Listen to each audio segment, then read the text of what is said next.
Hello, Random. You're the only one up here for now.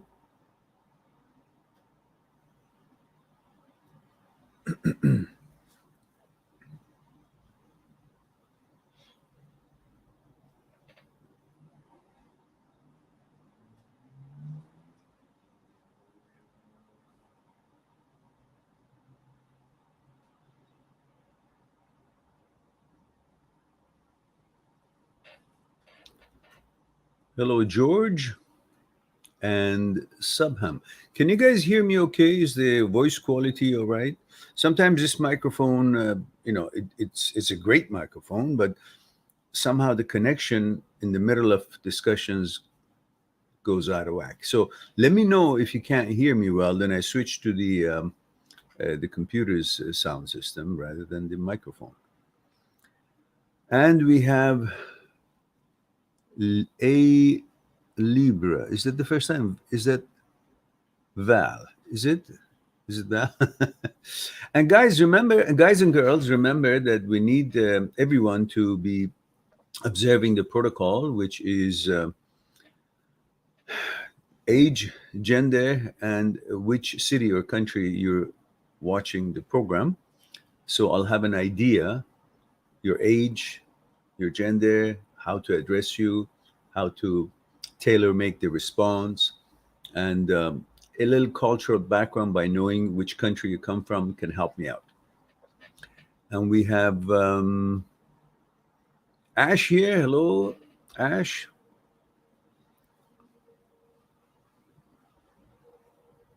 Hello, Val. I guess that's what I would call you. Otherwise, I would have to call you A underscore Libra named underscore Val. That wouldn't be so efficient, would it? And thank you for that, Subham. 26 male India. Yeah, you see, and I now have a little bit of picture of you. And Charles, 34 male Belgium. Oh, bonjour, monsieur. Oh, bonsoir.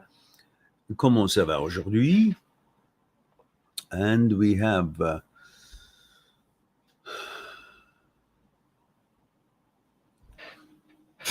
sorry about that. We had a little ant climbed up his way to the table. And we have Random says, I'm 16.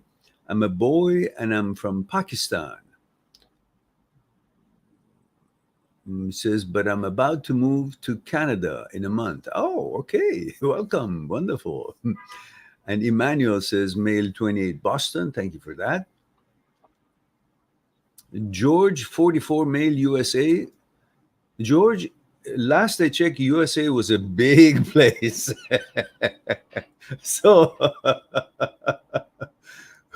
where in USA would be wonderful to know, just as a curiosity to have the geographical area we cover or we have the interest in. And we have Emmanuel says, hello, Meron. Hello there. Sohail Aman Khan says, hello, male 20 years from India. I'm from India. Okay.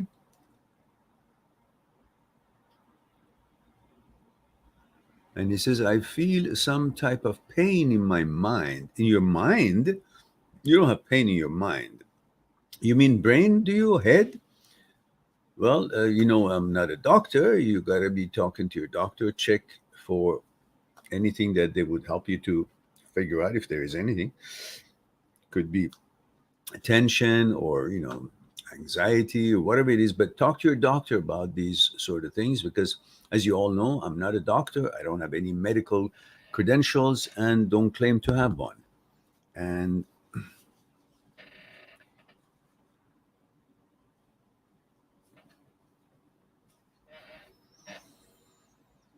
And he says,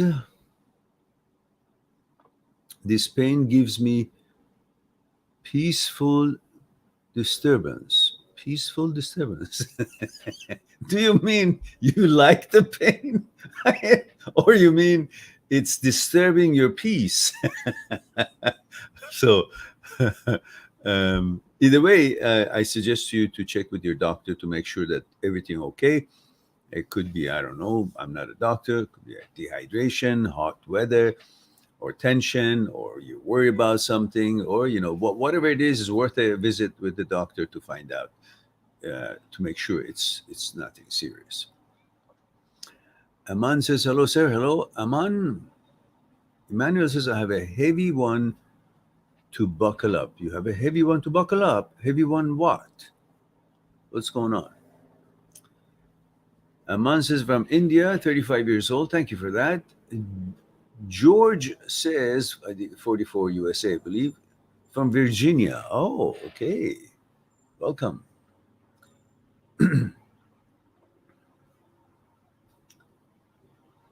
Val says, female, 35, Texas. Oh, Texas.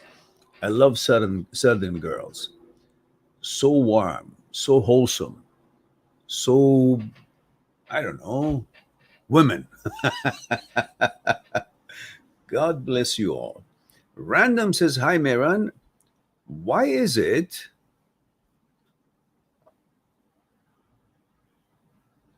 that I keep thinking about my brother?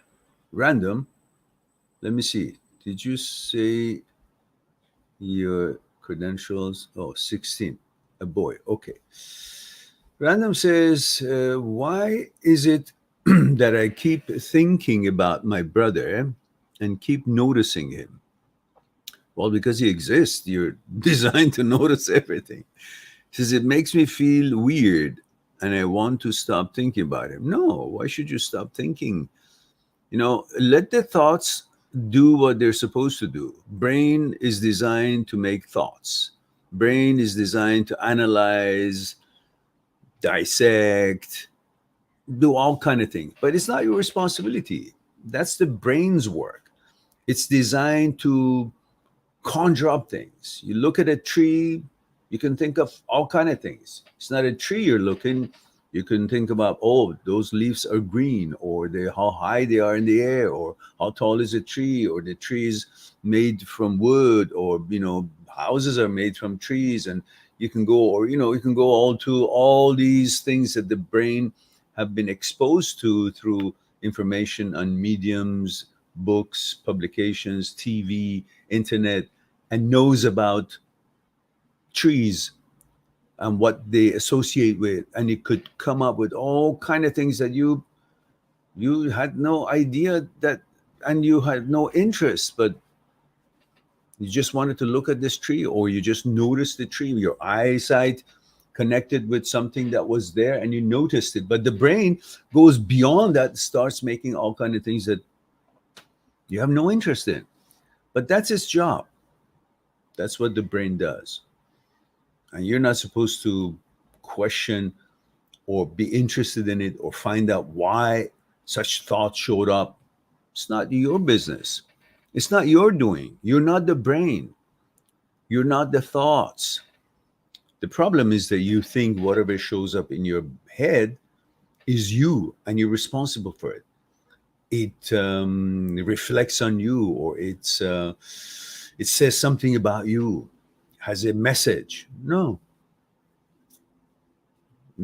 As I mentioned many times before, every organ has a job to do.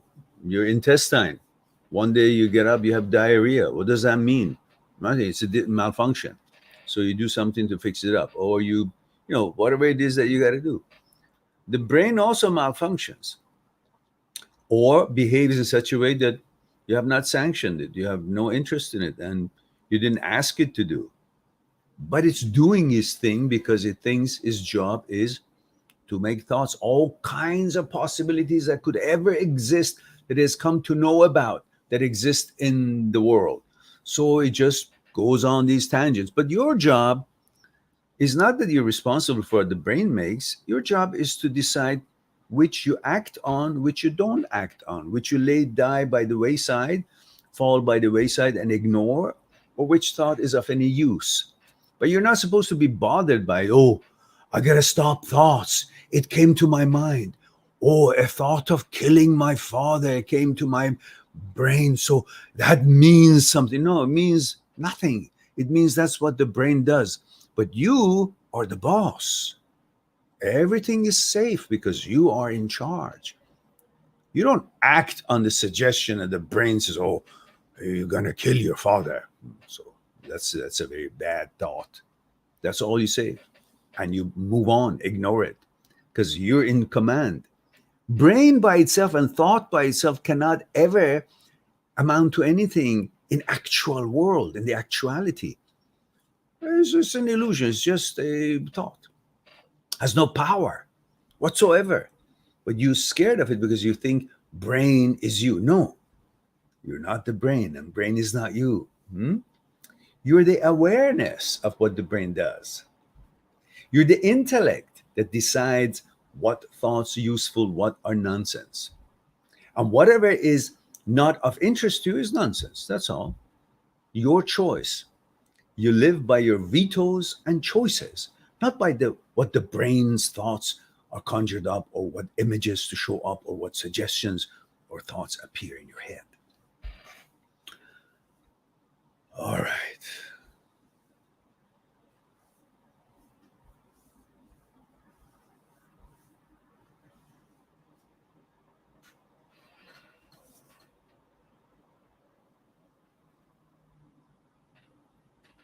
Mm.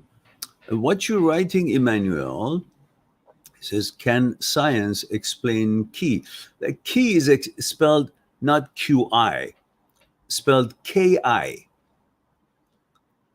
Chinese call it chi, Japanese call it ki, it's KI. The universe, the energy of the universe. Well, science is beginning to understand the powers that they never understood. If you talk to some scientist who is very um,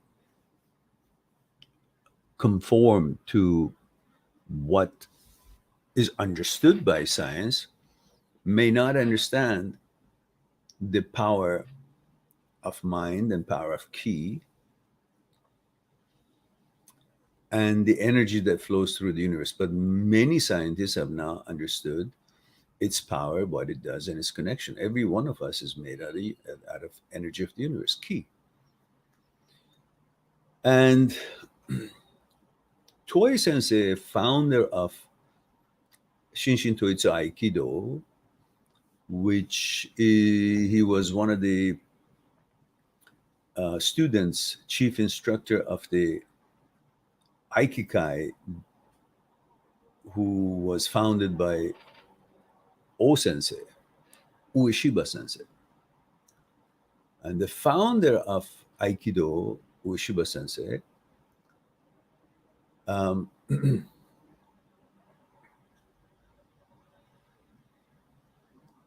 don't know where I was going with that.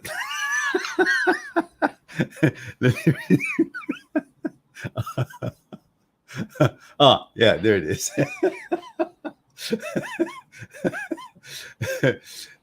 So we go back to Toy Sensei, who branched out once Oshiba Sensei passed away and started Kino Kenkyukai, branch of Aikido, which was focusing on teaching the energy of the universe, understanding the relationship between mind and body, and the key, and how to understand that from day one with the new students. In Aikikai, apparently, you would go through a lifetime and training and you would learn what ki is. But in Kyukenkikai, Toei Sensei started teaching understanding of extending ki from day one to the new students and trying to explain and help them to learn rather than learning through lifetime of practice, but learning it how they can manifest it in a certain way of understanding and explanations. And in one of the seminars of scientists and mathematicians that he was speaking, after his speech, one of the scientists, mathematicians asked, how can you explain ki mathematically? And Toei Sensei said, ki is infinite gathering of infinitely small particles. And so they were pretty amazed of this answer, and it's accurate. Infinite gathering of infinitely small particles.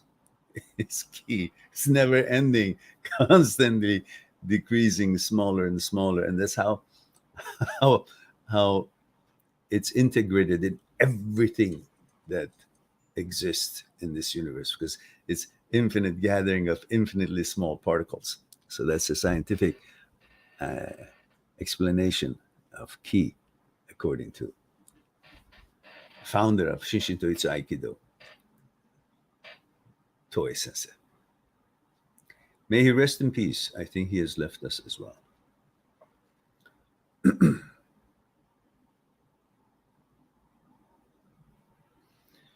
Ash says, Meron, can you help me figure out what is wrong with me?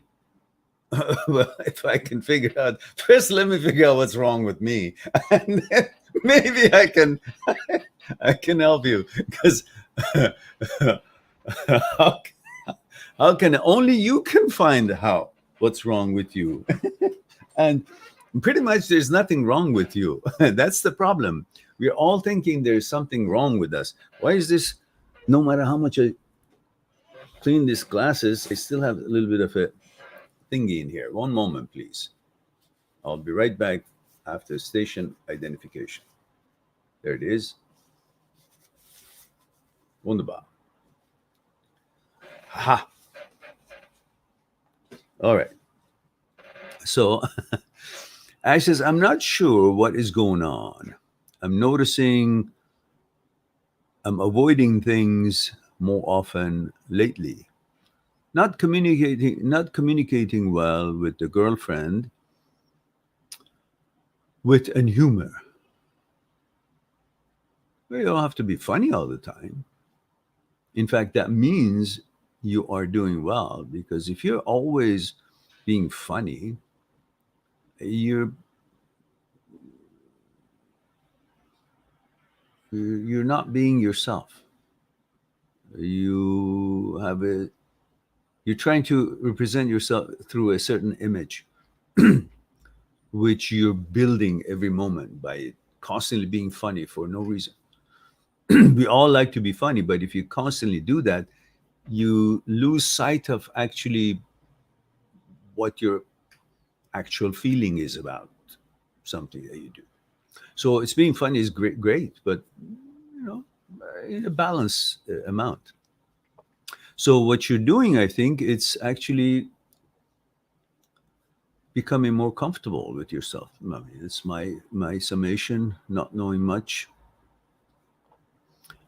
And it says, wit and humor have all but disappeared. Oh, I see, disappeared. Okay, yeah, that's exactly what I meant, because you don't need that shield. No motivation to do anything. Well, that's on you, because you think the motivation comes from outside, or you have to have an excuse to do something or motivate yourself. You decide that this is to my advantage, this must be done, it's going to get done, and I'm going to do it. That's a responsible person. How often are everything perfect for us to feel motivated? And we all can use some of that. Sometimes I don't feel like doing the cleanup job that I should do in my home. But then I realize if I don't do it, nobody's going to do it. So I don't care if I don't have time for it, if I don't feel like it, I want to do other things. I got to do it. You got to get up and do it. Get the vacuum, wash the floors, clean the toilet, do whatever it is you got to do, tidy up. And I'm not really great on that, but I do what I must. And push comes to shove, we move, we get on doing things. So same thing in everything else. You don't have to have an excuse or motivation. This whole business of motivation has become to be a cop-out, a place to hide. Well, I'm not motivated. What the hell you have to be motivated? Do the right thing. Do what needs to be done. Hmm?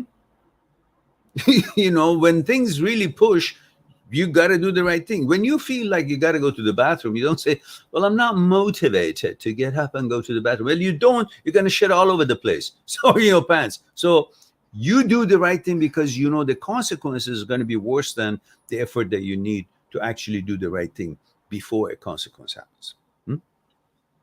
It's not about motivation. Everybody's fallen into this crap of, oh, I'm not motivated. Well, get motivated. Be reasonable. If you want to succeed, you got to do something. What is that? Something that you got to do. That's the motivation. You don't need an excuse to motivate you to do what needs to be done. The fact is, it needs to be done. That's good enough to get up and do it. But if you're waiting for some kind of invitation or a encouragement for everything in life, then nothing is going to get done. Everybody is looking for somebody else to motivate. Okay, here's the money. Okay, I'm motivated. Here's food. I'm motivated. Here's a bonus. I'm motivated. We have been conditioned to be bribed to do something by all these economic tricks. Companies want to sell something, they give you a little prize if you buy this. If you buy this 10 times, we'll give you one free. There's always a motivation. These are tricks. And then we ended up actually buying into that we also ourselves have to motivate ourselves to do what needs to be done in our lives. I mean, how lazy can we get by waiting for motivation? I got to survive. That's my motivation for everything I want to do. I got to do it to survive, to have a better lifestyle, to make life easier. That's my motivation. The rest of it is unnecessary. So you too, you want to be healthy, you got to exercise. You don't need motivation. Okay, that end of the road is I don't know, a place where I can get good muffins. So I'm motivated to run from here to there because I can get the muffin. No, just run because you got to run, exercise, be healthy. That's your motivation. Reason things out. What's best for me? To sit here and sob, or sit here be depressed, or get out and get energy moving and then create that energy that I need to do things and get things done and go ahead and get ahead, accomplish things, feel better, more confident, better results, success, in order to have a better lifestyle. Make your motivation very simple and make it all self-generated rather than for some reason. I got to get something to do something. No, I got to do it because I got to do it. So that's how you take care of yourself. There's no motivation to do anything. Not feeling as confident as I used to be. Okay, so you're not. Confident for what? What? Nobody is confident in the world. It's all just a thought. Oh, I'm confident, or I'm not confident today. What are you not confident? Who do you think those people that you want to be confident in front are? They're also looking for confidence from somewhere, some reason. The fact is, you constantly think you got to prove yourself to some fictitious character that is watching your behavior, which is your own thoughts. And then you think others don't have that. They're already been born with confidence. No, they're also having the same shit you have in your head. But you're comparing yourself because you don't know about what's going on in their heads.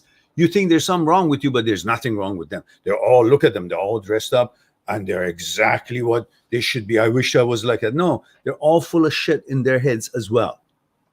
So you have no inferiority toward anybody to want to feel more confident, to measure up. No. What do you think they are? In their heads, they're shivering themselves. The psyche is a psyche. Everyone's psyche is pretty much in the same pattern. If you have problems, you can be sure others have problems as well. It's the same broken, work in progress brain that we all got since 40,000 years ago. It's still work in progress. It malfunctions in everybody. Makes you feel bad, sad, lack of confidence, more confidence. Today I feel good, tomorrow I don't. I want to be funny, I don't want to be funny. These are the things that you got to learn. These are part of being a human being. And if you're a perfectionist, you want everything to work perfectly every time, well, you're unreasonable. That's not the way we are. Hmm? We hit the snag once in a while, or for some of us, often. But we learn what it is and try to learn how we can deal with it and how we can correct it by understanding, educating ourselves. What's the role of prefrontal cortex? What's the role of amygdala? What's the role of thalamus? How are these connected? What about caudate nucleus? What about OCD? What about, you got to learn what this brain is like rather than taking it as a perfect thing, but you are not perfect. The brain is actually, which is part of you, cannot malfunction, but you're the one who's malfunctioning. It's totally crap, bullshit. So don't give that much credit to the brain. Brain is the most stupid part of you because it has no intellect. It just does certain things, but it has a reputation as being smart. Smart of what? Is material process. They're neurons and connections, and they go short and they get static and they get fucked up. But you think of it, oh, my brain is where my intellect is. No, there are aspects of you and aspects of the mind that the brain can never reach. And that was apparent in the video I did about the experiments of Dr. Leibet. If you look at the video that I put out there, I hope that you've watched it. Are you or the brain is you? Experience of Dr. Speary, Dr. Penfield, Dr. Owen, Dr. Leibet. These are all in there. Brilliant, Nobel Prize winning echelon type of experiments. And you learn about your brain that really what the brain is doing is not representing you. You're not the brain, and brain is not you. And Dr. Schwartz, in his book Brain Lock, easily talked about this, especially talking about the neuroscience of habits and the experiments that Dr. Grable done through her postgraduate student Carl Smith about the neuroscience of habits, about in a sentence, obsession leads to compulsion, and you keep doing the compulsion, and every time you do the compulsion, feel good, dopamine is secreted, and then you, after a while, you're not doing the compulsion because of the obsession, you're doing it because you want the dopamine. And then after a while, you're not doing it because of the because of the obsession, or you're not doing it for the dopamine, you're doing it because it becomes your habit.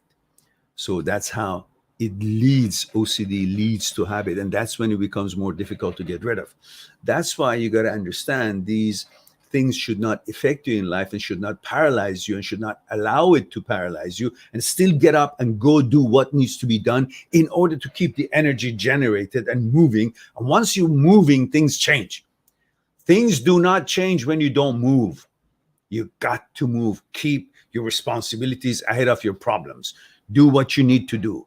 Get up, and you don't need motivation to do the things that you need to do on a daily basis. And all these brings about new movements, new energy, new changes, and you will be busy with every days and every moment tasks, and your brain doesn't get the chance to need fictitious manufacturing of different thoughts that you have no interest in it in order to find security by being occupied. Because you are already doing things in life, it's occupied by the things that you want to accomplish, then it will be finding its security in what you're doing, in occupation of doing what you want it to do, which creates that order which it finds its security in, so it wouldn't necessarily be off the rail and constantly finding and creating all these intrusive thoughts and weird thoughts. It helps out.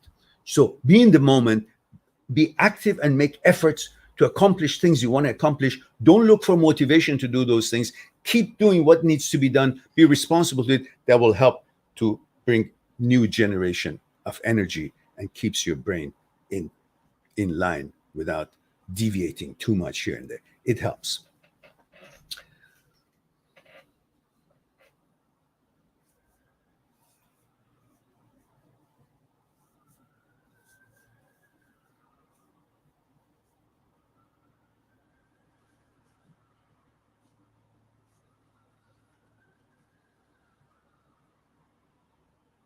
Okay, I think we talked about that. And always remember the few little things that we talked about.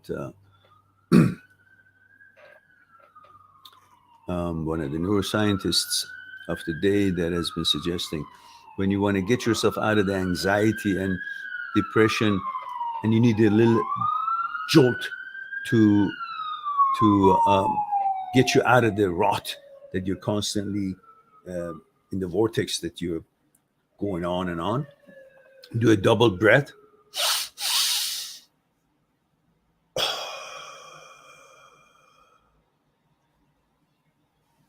When you take a double breath, a different breathing system that you can manipulate it comes to the picture.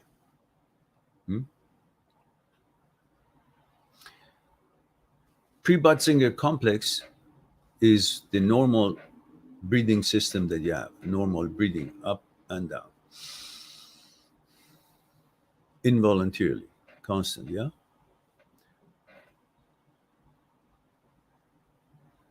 Parafacial nuclei is the other system, I believe it's called, that you can manipulate it. Like when you're laughing or crying, you're still breathing, but differently, you know?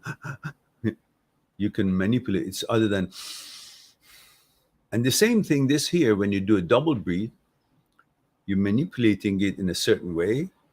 And your thoughts, if you notice in this double breathe and exhale, double breathe, hold a bit, a second or two, and then exhale, your brain is nowhere. It's like you're bringing it back, focusing it, and then mind and body becomes coordinated. Because mind is not like the body that has a physicality and you know where it is, where everything is. Mind is always everywhere. It doesn't have a place in the body until you train it and teach it where it should be concentrated in the body, which we have done this through meditation videos that we have, that it's mind and body both are concentrated at one point at the lower abdomen. Yeah. When they're together, both focused there, then we manifest our total power. That's when I did that demonstration in the university where the student couldn't lift me up, but the second before it could. When mind and body are coordinated, you become one with the nature of the universal energy. And that's so humongous, and you're part of the whole, and you can't be lifted. That's the easy explanation of it. And so when you create that double breathe, you bring the mind that is always scattered where the body is. Kind of helps a similar thing that we do in Aikido, but for laymen and very easily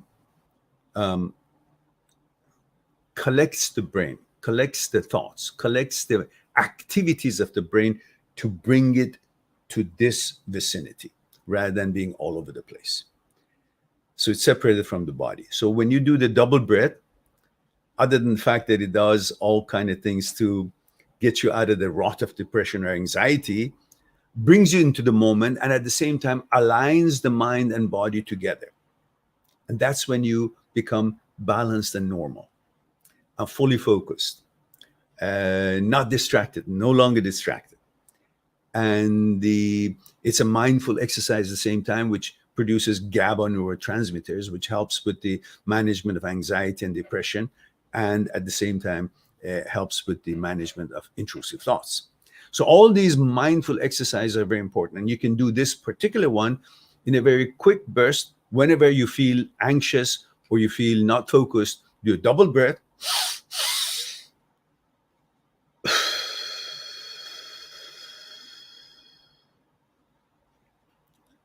And when you do that, notice your mind is nowhere but the breathe. So kind of helps to focus and bring this scattered brain to one point, one place.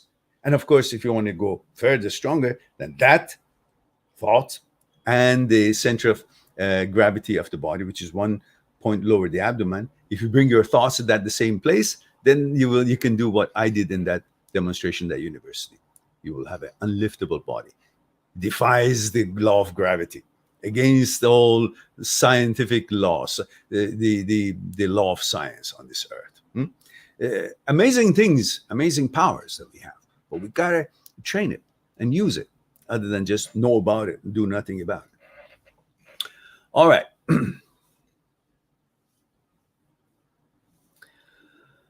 And Ash says, "Thank you, Miran, brother. You are a legend." Ah, thank you very much. Legend. It's fooled myself. Legend has only 16 viewers. What the hell is this?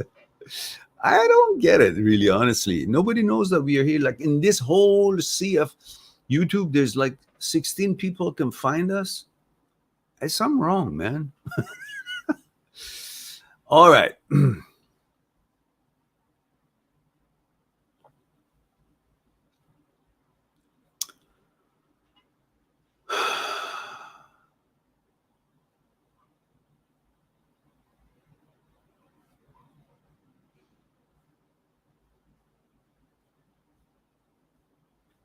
So where were we?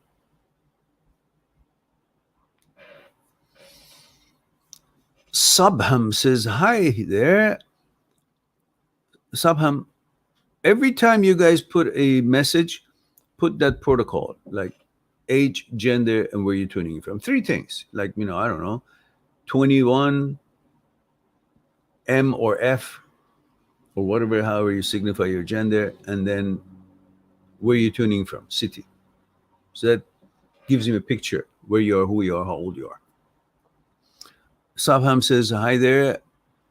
Hi, there are times, no matter how much I put myself to work and not notice about my past love life, there are instances where I get these flash and I get stuck with it and I don't seem to move forward. I never seem to get any kind of reward from anyone by doing or helping them in their bad time. But there are times where my friends ignore me to a certain limit. I feel sick as well, which makes me feel worse. Is that my pattern? Is that my parents? What? Which makes me feel worse is that my parents ask me, why am I introvert thoughts? I'm not try my best to be with people and never hurt them.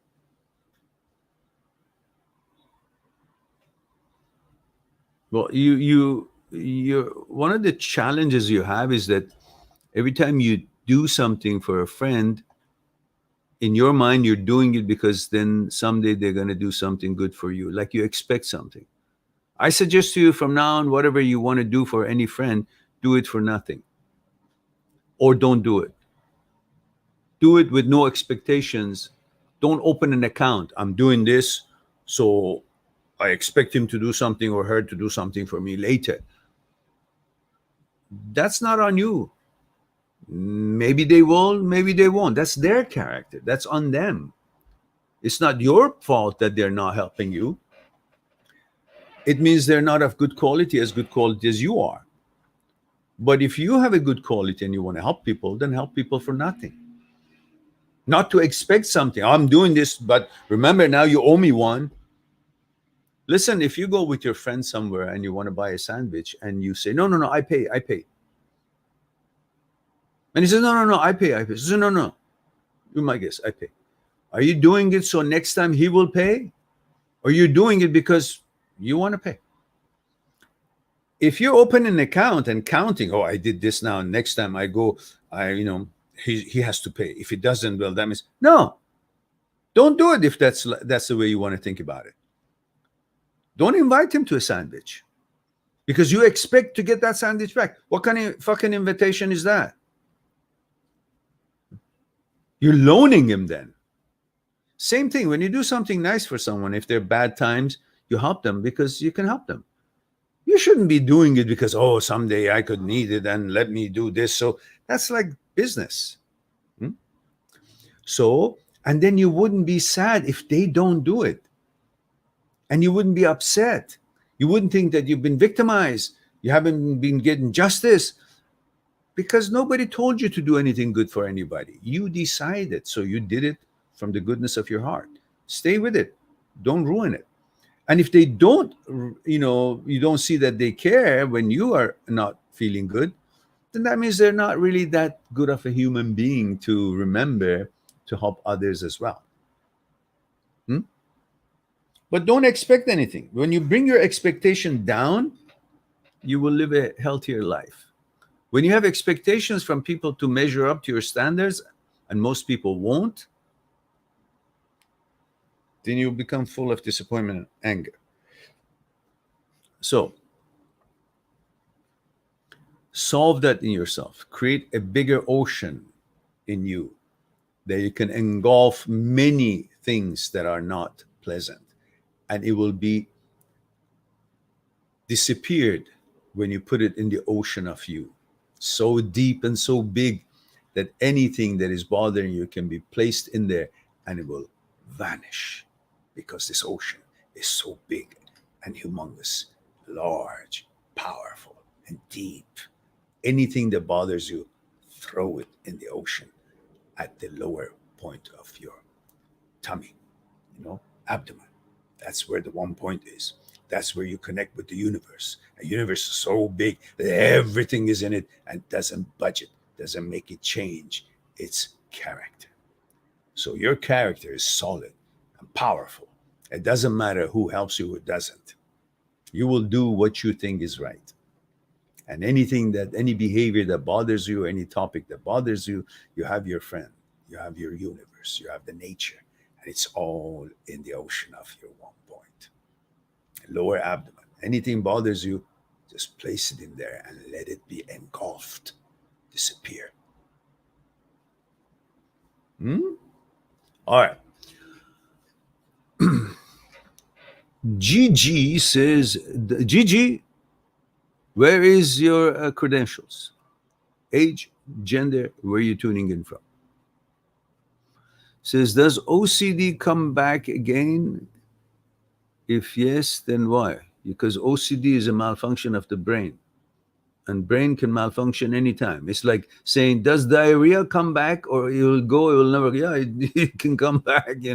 Sometimes we eat something or some bacteria, something gets in there, and or tension or whatever mix up food we eat, get diarrhea. So you deal with it. You're looking for a perfect world. This is not it. This is a relative world. This is not the absolute universe. So there are many things in it that you're supposed to learn how to manage it rather than expecting it never show up as a problem. And brain has its own share of problems and malfunctions. But you, the intellect, you, the awareness, you, the boss, the entity, the living being, the sentient being, you are supposed to be able to manage the malfunction of the brain. Not to think that the brain malfunction, that's me malfunction. No, there's you in there that is overseeing the brain, that is watching brain's behavior and noticing brain is going out of line. That's you. There is something in there that comes and tells you, sir, there is a malfunction. There is a conflict between something that is brain doing and something that your values are. You are the one who notices that there's something brain is doing that is not in line with your values. That awareness, that notice is you, not what the brain does.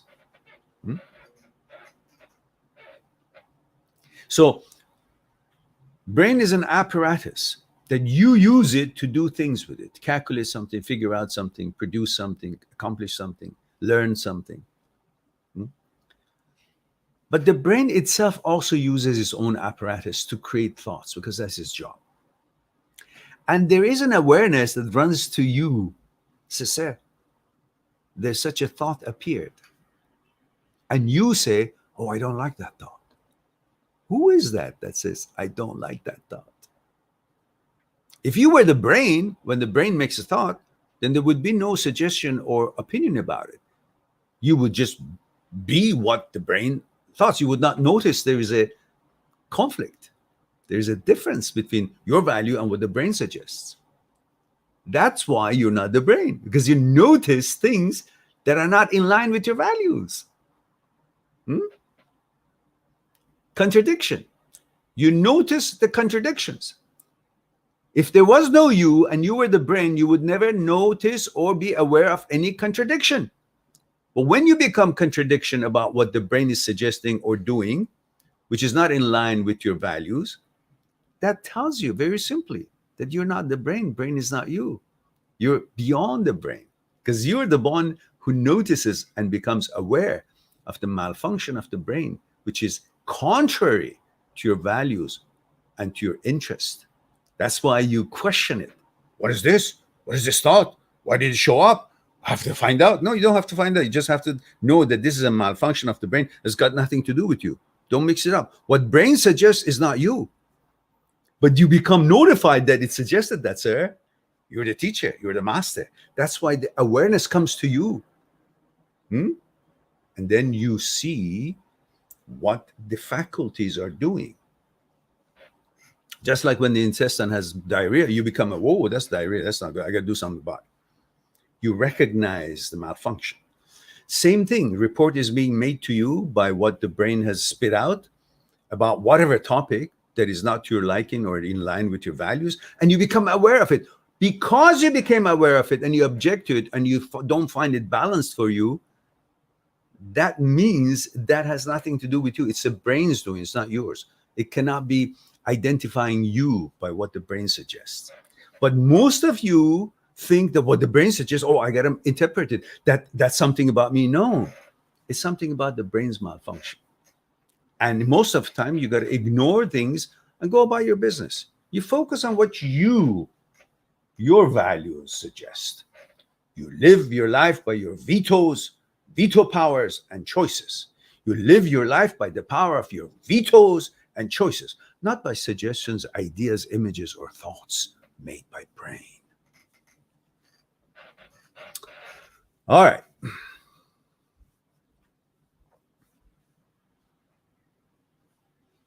Nova is here. Says, hey, Mehran, male 21, Florida, USA. Oh, the Free State. I've been to Florida a couple of times. Jacksonville and Miami. A couple of conventions many years ago. It was very nice and warm. Very hot. Very hot in Jacksonville. I think Jacksonville, we were at the beach, was it? Yeah. And then Miami, there was a convention. I have to say, so many beautiful girls in that convention. There was some kind of a swimsuit modeling event was going on. We were in a different part of the convention, but all these beautiful girls were coming out from that event, some conference room. Just one more beautiful than the other one. So there's a mix of amazing looking women in Florida, I think. And Jitendra Kumar says, hi, Mehran, 26 male, India. Says, thanks a lot. After watching your videos, it was become easy to me to move on slowly, but sometime in a day, some thoughts come in my mind about past. Yeah, it does. Because you're a human being and you have memory. So, no different. Events of life is no different than some kind of a movie you watch one day and then you can remember it.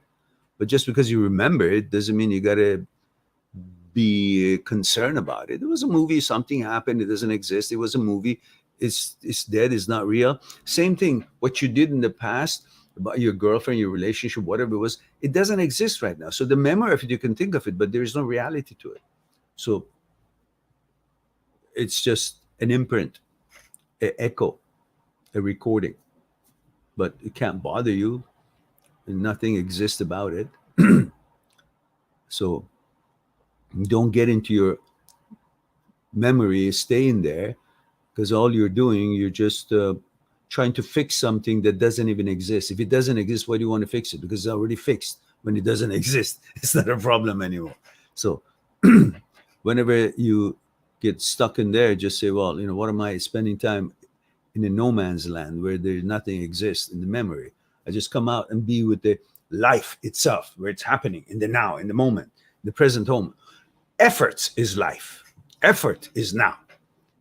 If you want to know if you're in the now or not, see if you're engaged in an effort.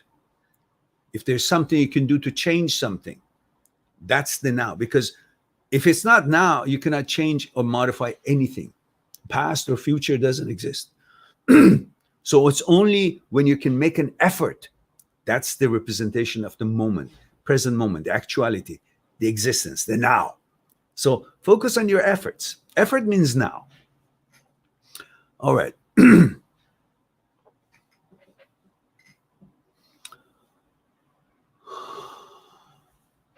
Nova says, my mind just can't stop thinking about intrusive thoughts. It's your brain, not your mind. They make me feel so bad and put me in anxious because you think the brain is you. When you separate the brain, you and thoughts, then you just say, okay, I've got a crazy friend. He's talking nonsense. So what do? You just do your own thing. You let the crazy friend say whatever he wants to say. Same thing with the brain. It's a separate system and it goes malfunctioning and talks nonsense. So, okay, it's bothersome. I understand that. But it's really got nothing to do with you. It's just a malfunction that is happening and suggesting all kind of things that is not in line with your values or no interest that you have. And you object to it. So it's a crazy malfunction. That's when caudate nucleus is not working well to shut down intrusive thoughts. And you're constantly bogged down with trying to interpret it and figure out what it is, but you shouldn't. You should just let it fall by the wayside, ignore it, and go on. And the more you do this, the more you are training, rewiring the brain that has gone malfunctioning to notice that you're not engaging with these nonsense. When you don't engage with it and don't exchange energy with it and don't try to refute it or argue with it or prove it is wrong or anything like that, then there's no energy for the thought, for the brain to get engaged and stay in there. It will recognize that you're ignoring it, which means it gives it a signal that there's no interest. You cannot engage me by giving me nonsense. And it rewires itself and learns that there is no reaction to these. When there's no reaction to these things, it rewires itself to reduce production of it.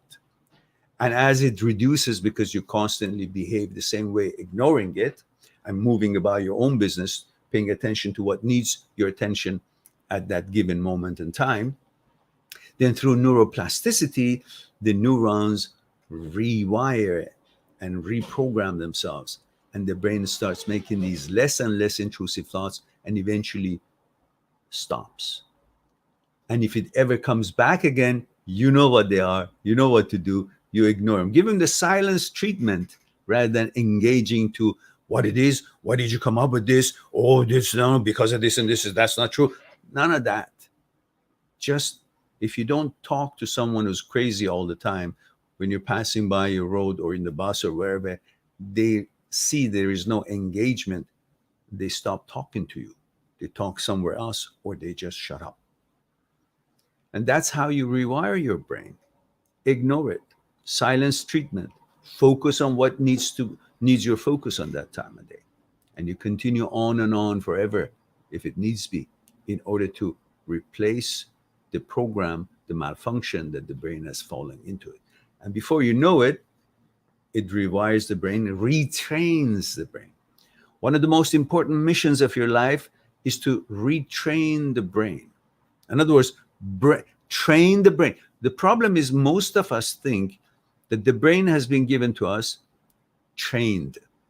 The brain has no training. It learns things and hears things from all kind of mediums and people and sees through the eyes, gets information and sees what exists and then conjures up, makes thoughts about it. Yeah?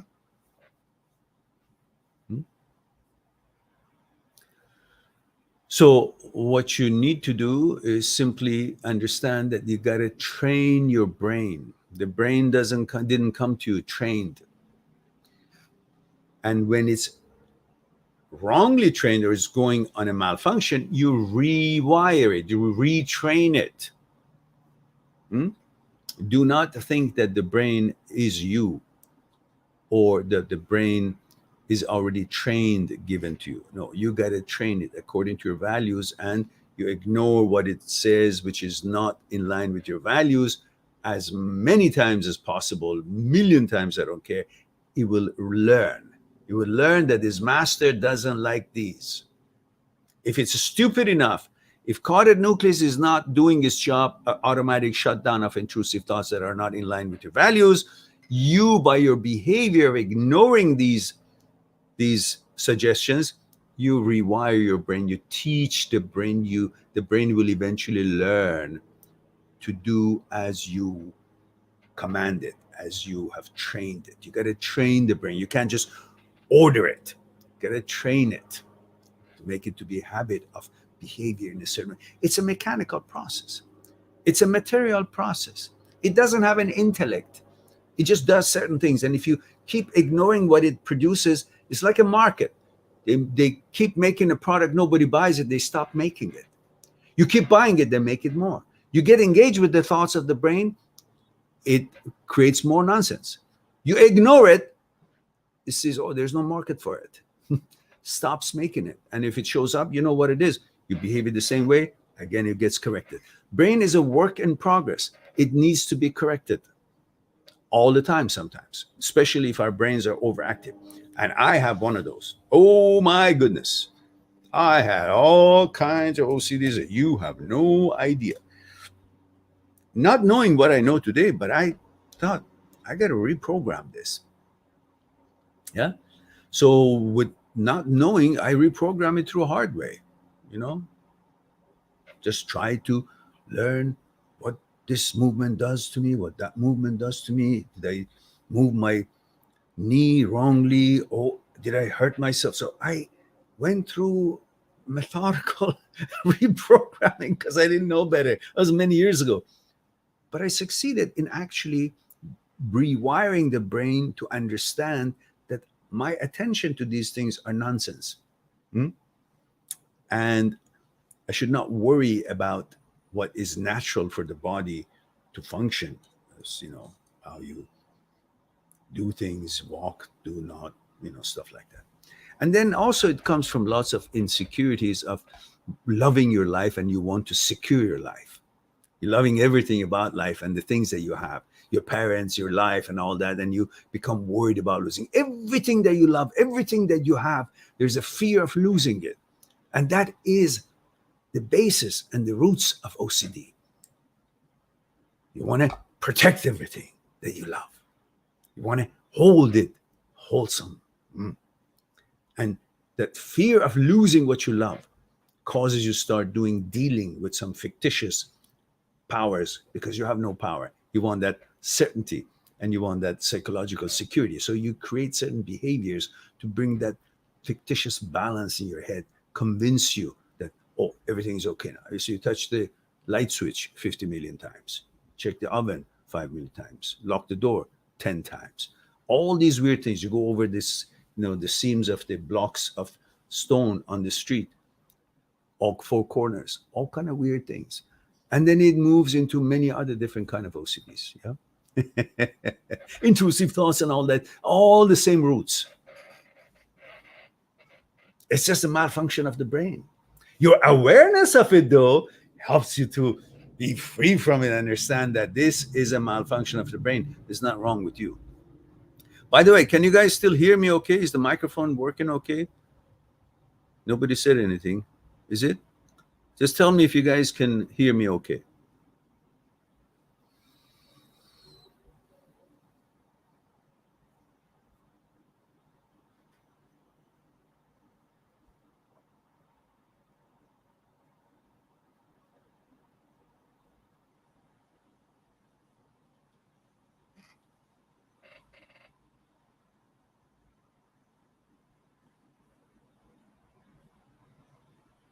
Beetlejuice is here. I think you are from Norway, right? Beetlejuice? Oh, there we go. Yes. Male, 18, Norway. See, I remember now.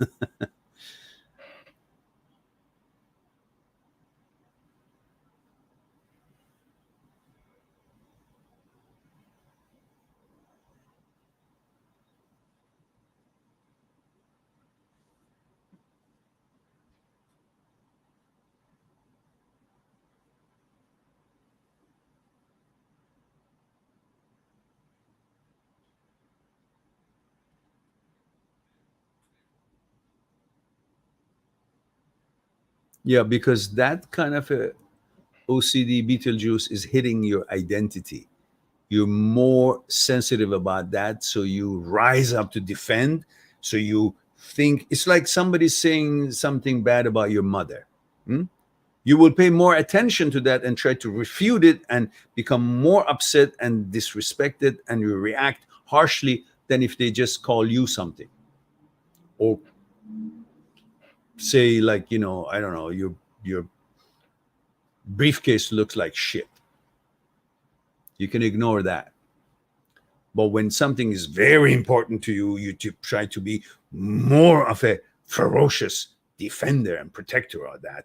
And you want to destroy anything because that's your identity, rather than thinking that your identity cannot be tarnished by some suggestion, whether it's your own brain or some other people from outside.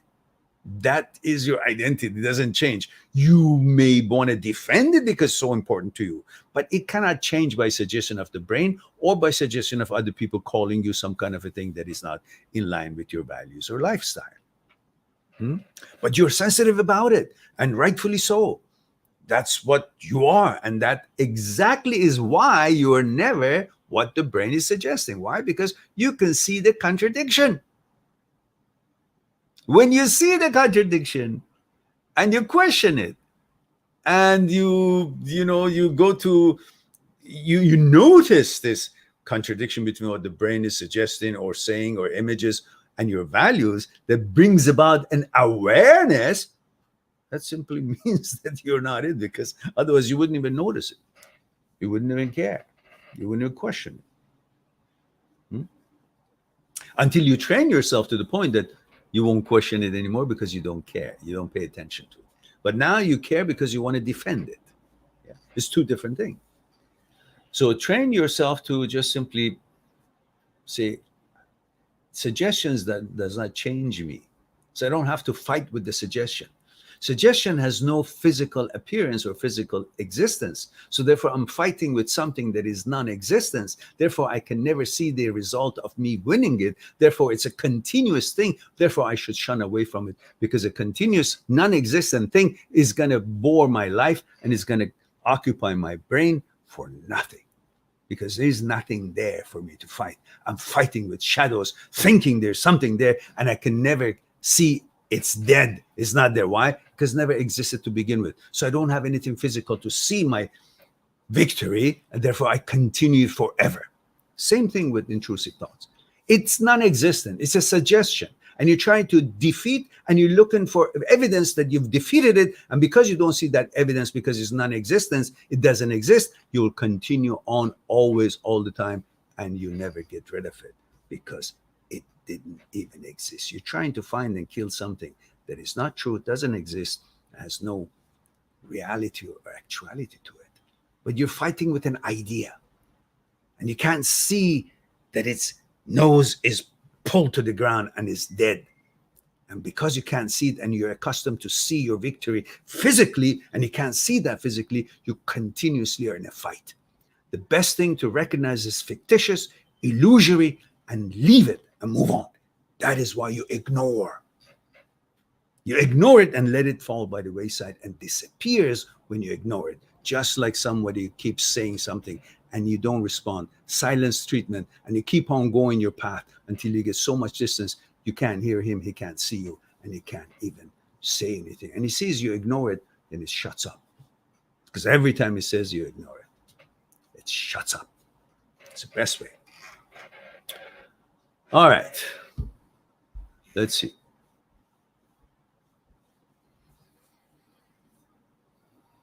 Guys, are you guys going to help me with this or not? Honestly, let's have a man-to-man, man-to-woman talk. Are you guys promoting the channel or not? I mean, this is ridiculous. As much as I love you all, but 17 people here for the quality of talk that we have here. Why? I want you guys to help me out, find out. This is your own channel. It's not my channel. I'm not doing it for me, right? So do something to promote this channel. What does a 16 people, 17 people mean? There are billions of people in this world. Why we only reach 16 people? Find out what's wrong. What am I doing wrong? Figure it out. Promote it. Do something. I don't know. That's how much I know.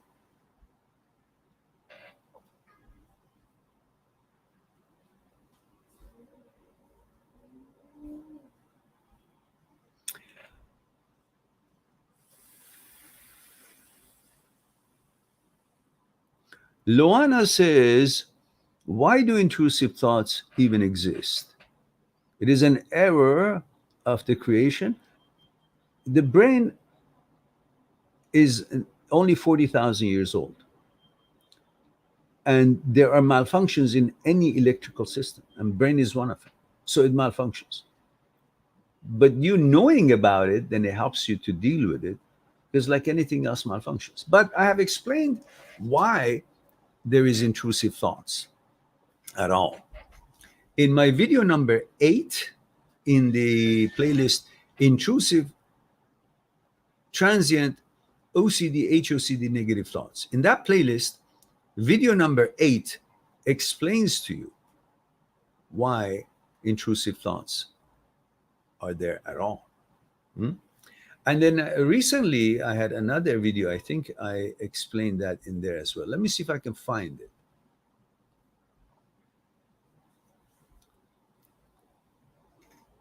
Why intrusive thoughts? I don't know if that's the title or not.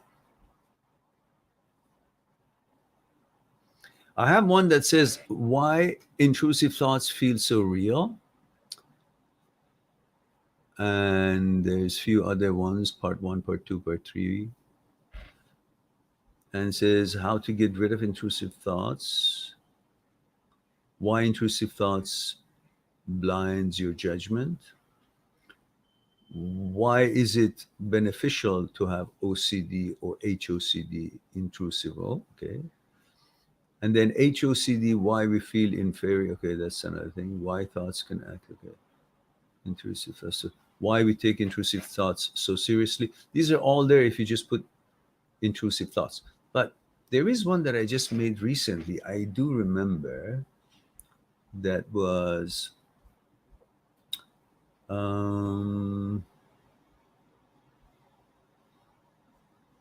how to deal with repetitive thoughts. Recently, the thoughts appearing in your head. What makes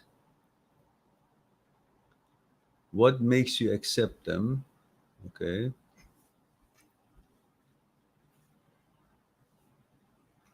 How to get rid of HOCD, short version. Okay. How not to feel like a loser. Okay. And there was one that I did recently. I know that is talking about the exact thing.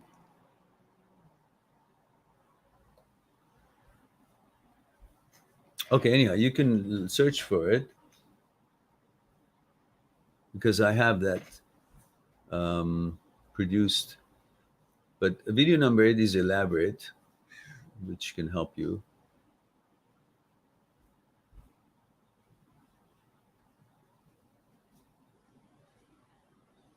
There's also another video that have anxiety. Where does it come from, and how to reduce it? Is also very interesting video.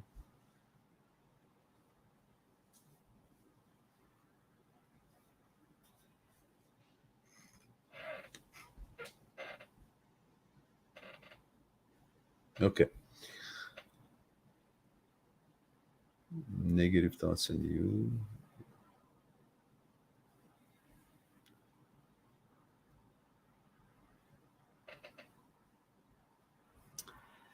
All right. Unfortunately, I can't find it here. So you look it up, but I'm sure. Anyhow, video number 8 will help you out.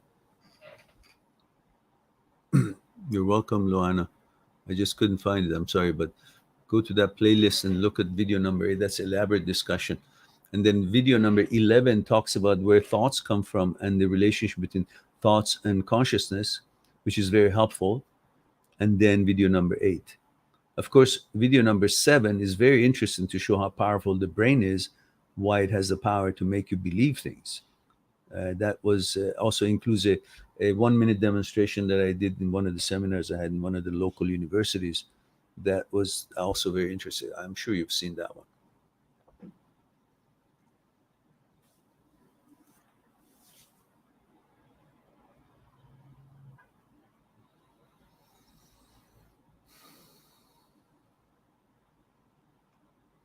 Beetlejuice says some people don't deserve so many subscribers and they have a lot. and some deserves way more, like you, Mehran. It's just how YouTube is. But that's weird. I don't believe what we talk here is ever talked in any live streams or any other channel of this sort. But so I really honestly need your help, guys. If you guys know a way to promote this channel, do it. Because look, I mean, again, as I said, as much as I love you all and every person is important, but there's what, 18 people here. And it's once a week, and everybody asks me so many emails every week and comments. And I encourage them to come at 1 p.m. Vancouver time. And then here we are, 18 of them. It's supposed to be 18,000, in my opinion.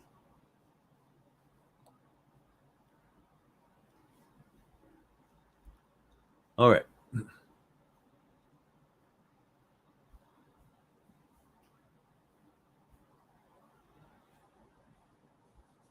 And it's funny that there's nobody from Facebook is here, even though it's going, yeah, there's one person. Aman is from Facebook. And because I'm doing it simultaneously at Facebook as well.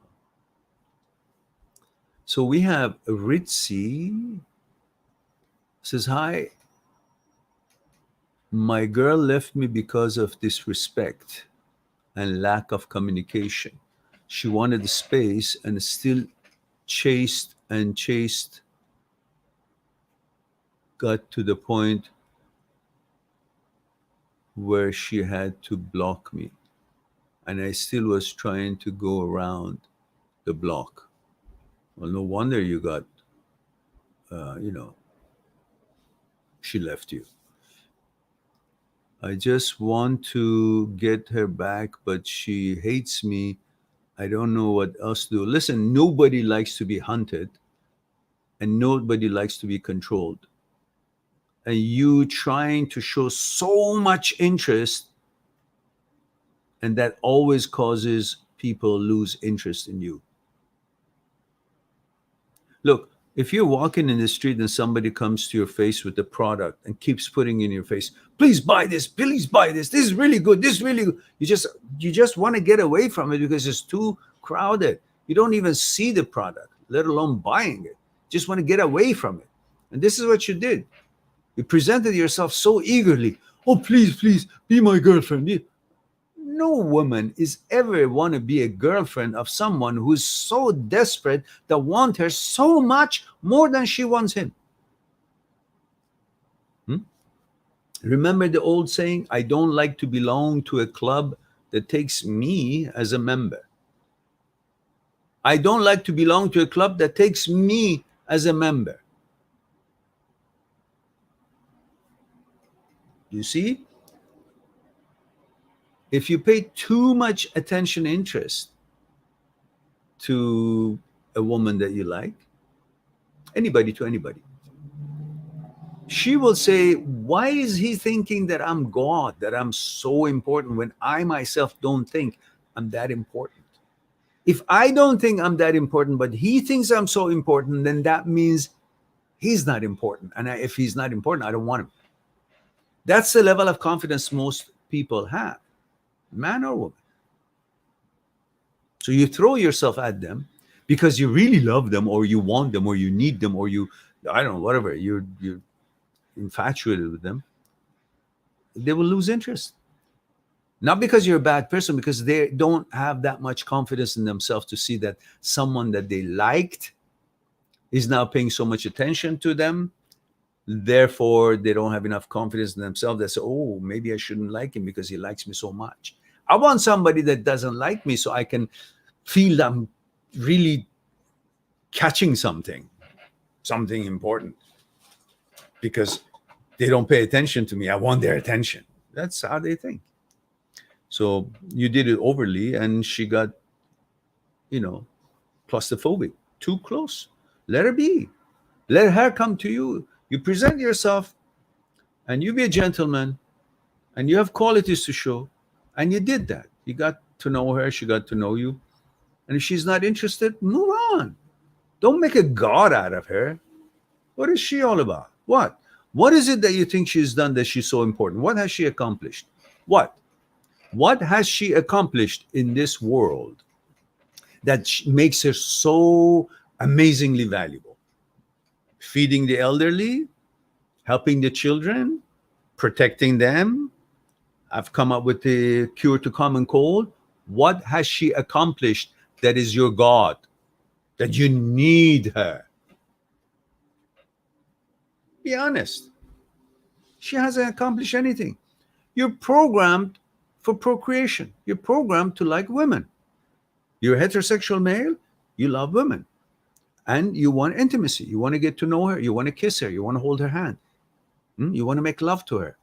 Sex. Otherwise, other than that, what has she proven to you that has made her so amazingly accomplished? You can see nothing. So her importance is equal to your need and desire for her. People or things, importance, people or things, importance, important of people or things are equal to your desire or need for them. It's not that they're so amazingly great. No, as I said before, the value of an apple is not in the apple itself, is in your hunger with the apple. You come out of a restaurant, you just have a belly full of food, you pass by a store with apples, you don't even pay attention. That day, apple has no value. But when you're hungry and you haven't eaten and there's an apple, suddenly that apple is very important. So is it the apple that is important? Or is it your hunger that makes apple important? Is it her that she's important on her own with the way she has accomplished in life? Or is it your desire for her that makes her so important? If you understand that, then you can simply know that, okay, you can unleash your desire on somebody else, and you can find another woman. She's not interested. She's not interested. It's not in the world. So stop pursuing her. And that just makes her uncomfortable. And that's not gentlemanly.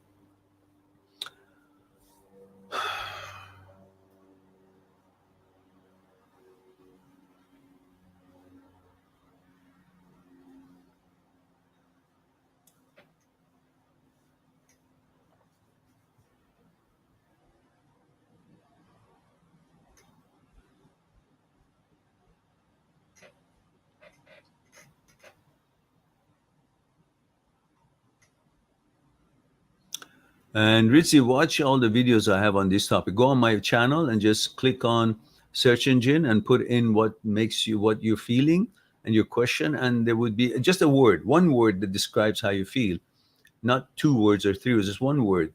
And there would be something like that, like missing her or missing X, or I don't know, something to do with whatever you feel, break up or something. You will see the list of it and you choose from that.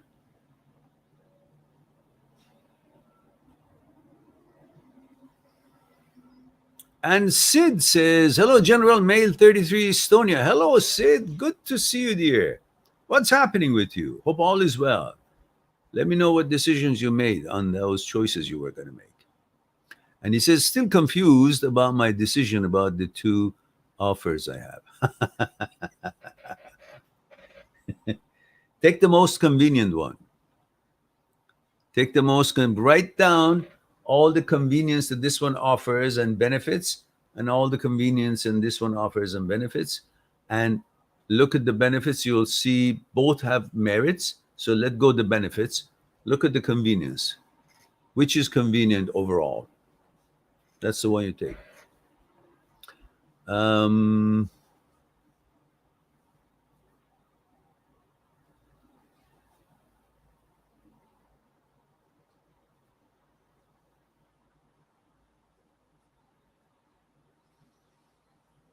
Deep diver, yeah, maybe, but I think he's probably already done that. I think I don't know what the detail is, what the disrespect was, what not, but I assume he would have noticed the disrespect as he has and has apologized. But if he hasn't, of course he should. But that's not gonna be of anything right now. I don't believe. I think she's made up her mind, blocked him because he's been a little bit too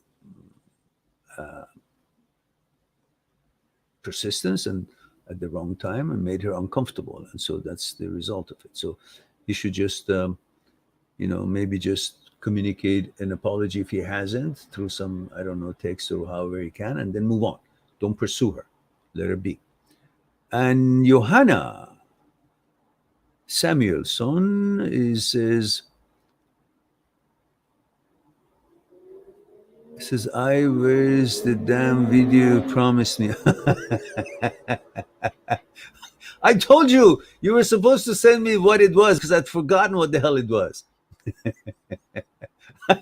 Says, this smarty doesn't forget. Okay. I love you too. Just send me a note again. I don't know where the hell it is. Tell me what it was. I'll do something about it. If you're that persistent, you'll be successful in life. That's for sure. I'm proud of you. Good job. Just send me a note and remind me what the heck it was, because I have no recollection of what it was. I've totally forgotten about it. And you, sure enough, you don't show up anyhow to remind me. So you haven't been around. And I said, okay, like a teacher that is not showing up and, kids stop doing the homework.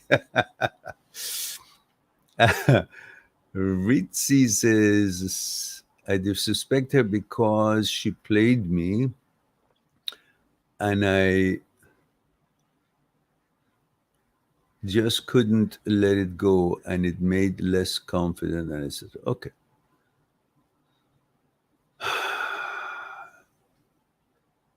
Deep Diver says, question, what is the worst mistake? Deep Diver, do you please remember, that's a very good way of saying, please remember, I need to be reminded of your age, gender, and where you're tuning in from. I have an idea, but I don't quite remember. I remember the name. I think you're a lady, but I don't know the age and which city or country. And oh, you're from Iran, aren't you? I think so. And you're female, and you were watching the program last time with your boyfriend, I believe. Anyhow, um, refresh my memory, and I will read your question while you do that. It says, what is the worst mistake? She says, she says, I mentioned female Tehran 46. Yes, you did, dear, but I don't remember everybody all the time. So I need that to be repeated every time you guys are here.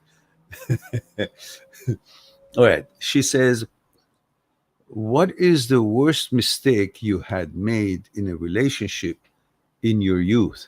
Oh, my youth. And what is the best thing you did in a relationship in your youth, which makes you proud till today? Well, what makes me proud is I always treated my dates, girlfriend, women friends, always with respect, love, care, protection. Never been um, disrespectful, bad mouth, or ignorant towards their needs, or lack of gentleman behavior. None of that. So I'm proud of that. I always put them first over myself, my needs, or whatever it was. My concern was how to make them comfortable, not overly in a nuisance way, or no, in a very subtle and balanced way. No, they were always important to me and they knew it. So it doesn't matter uh, who they were. Always treated them with respect, love, care. They could see it and feel it, and they all felt great. That's why I never have any bad ex-girlfriends. If we run into each other, it's always a wonderful event. Um, so, and what was the rest of the question? What mistake? I think it was also that. What's the worst mistake you had made in relationship in your youth?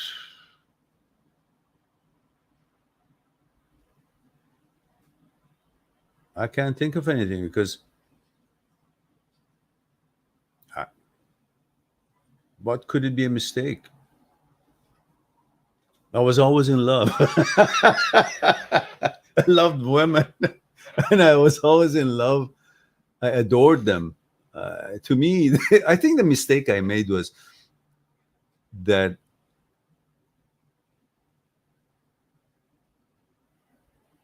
I don't know if it's true or not, but I think it might be true that I thought they're better than me.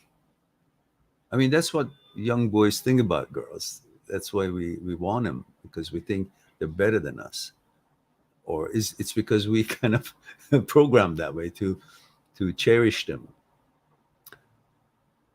I can't remember anything that was mistake because at the time you make a decision, you believe that that decision is correct. Otherwise, you wouldn't make it. So now looking back at it, I can't have anything that I would call a mistake because no, in relationship to relations and to women, I don't think there's ever been a mistake. Later on, you could see that some relationship didn't work out, but that wasn't a mistake because at the time that you made the decision to get to know each other, you didn't think that was a mistake. There was nothing wrong with it, and it still is not a mistake. It's just that's how you decided then. And no, I can't think of any mistake in relationships.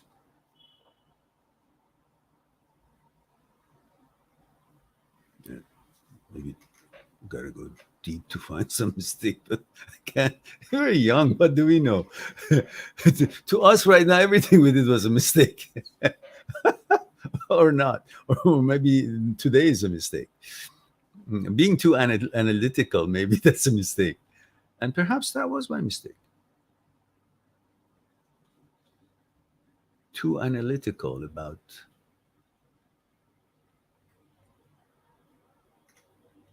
yeah, maybe too critical about, to conform with the conditions of the content of the consciousness. We were conditioned in a certain cultural way, or we were conditioned in a certain mentality. And yeah, one mistake I remember, there was this girl who fell in love with me, and we were in English school in Seattle, and she was gorgeous, gorgeous, like amazingly gorgeous, like a young Raquel Welch at the time. And somehow she fancied me and she fell in love with me. We were very young. We were both 18. And she wanted to be intimate with me. And I did the right thing and I refused. Although we were somewhat intimate, but not what she wanted. And my reasoning was according to my culture. Today, when I look at it, I said I was stupid. But then it was right. And perhaps I still think I did the right thing. But in the hindsight, maybe it was stupid. I refused on the grounds that I said to her, culturally, I was trained that way, thinking that way. Today, that doesn't stand. I said to her that, no, you're a virgin, and I shouldn't do that because maybe that would be a problem in your culture later on when you want to get married, and I don't want to have any part of taking any chances away from you. She was very upset and she said, no, I want you to be. And I said, no, I cannot do that. I should protect you. I was young, and but that was a mistake because we're both at legal age, and she wanted it, and yeah, I refused. Kick myself to this day, but But I believe that was the right thing to do even now. I'm proud of myself for that mistake. Yeah. But later on, I found out that she went and did it with a friend of mine because she really wanted it. And my friend wasn't her choice, but I guess I never knew. Later on, years later, he told me, my friend. Anyhow, I had a few of those examples, two of them in that same year. Anyhow, that was my mistake. That was very personal, but I hope you guys enjoyed it as something to laugh about. Um, you took me so far away. That was what? I was 18. That's a long time ago. That's 47 years ago. What the hell is wrong with you? You're taking me back that far. All right.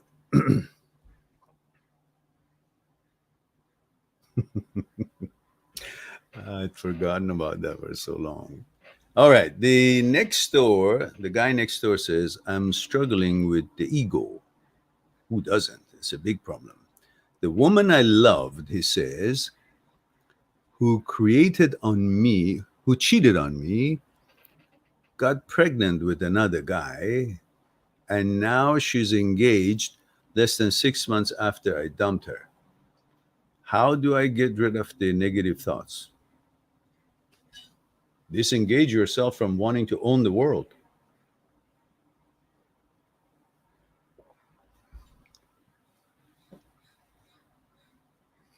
You said you broke up with her. So have compassion and wish people well and ill and not ill. So she found somebody, and to each his own. Did you want to be with a woman who actually goes out and gets engaged within a few months to someone that she slept with? 6 months is hardly enough time to get to know someone, right? So if a woman makes that kind of a choices, guess what other kind of wrong choices she's susceptible to make in her life. So you're lucky you're not with her. And definitely, obviously, you made the right choice to, sever that relationship.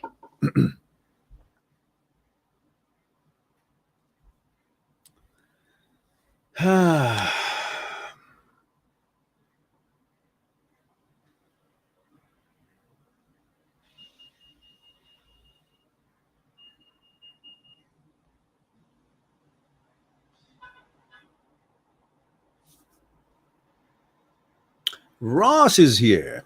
Male 32 UK. Hello, Ross. Says, I struggle with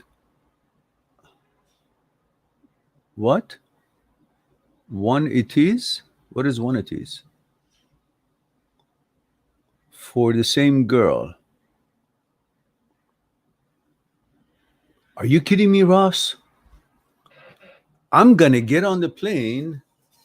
And even though I don't want to get that jab in, but I may actually go to the distance and get it and come and beat the crap out of you. No, I won't get that. I won't get the jab. But what the hell is wrong with you, Ross? It's been a long time.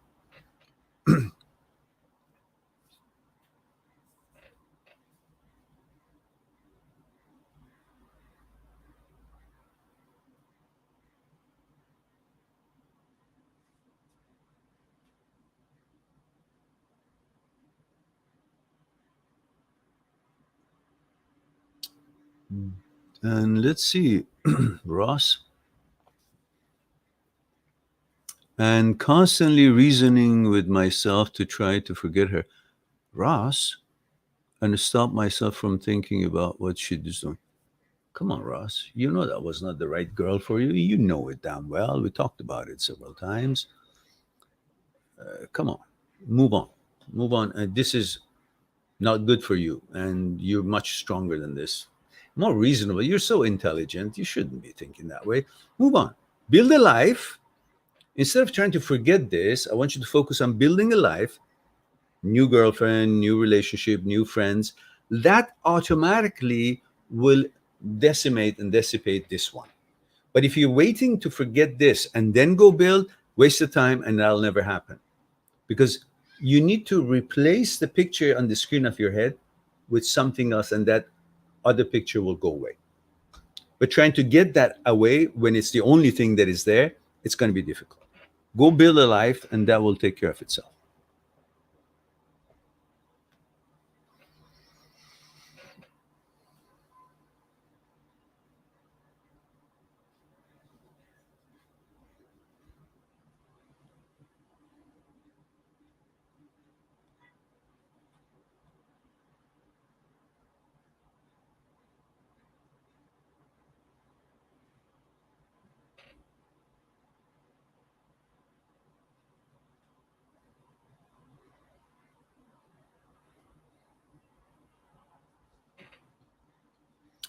And we have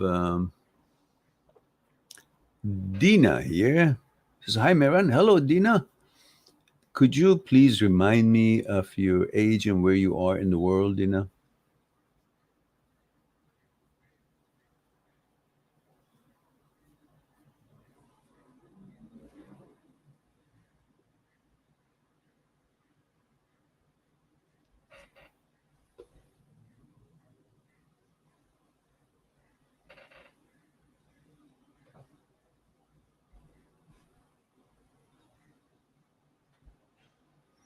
Dina says, "Just wanted to stop by and say hi. I haven't caught you live in a long time. Victoria's Secret is having their semi-annual sale. I need to stock up. Catch you later." Okay, go on, dear. And good of you to stop by. Thank you for that.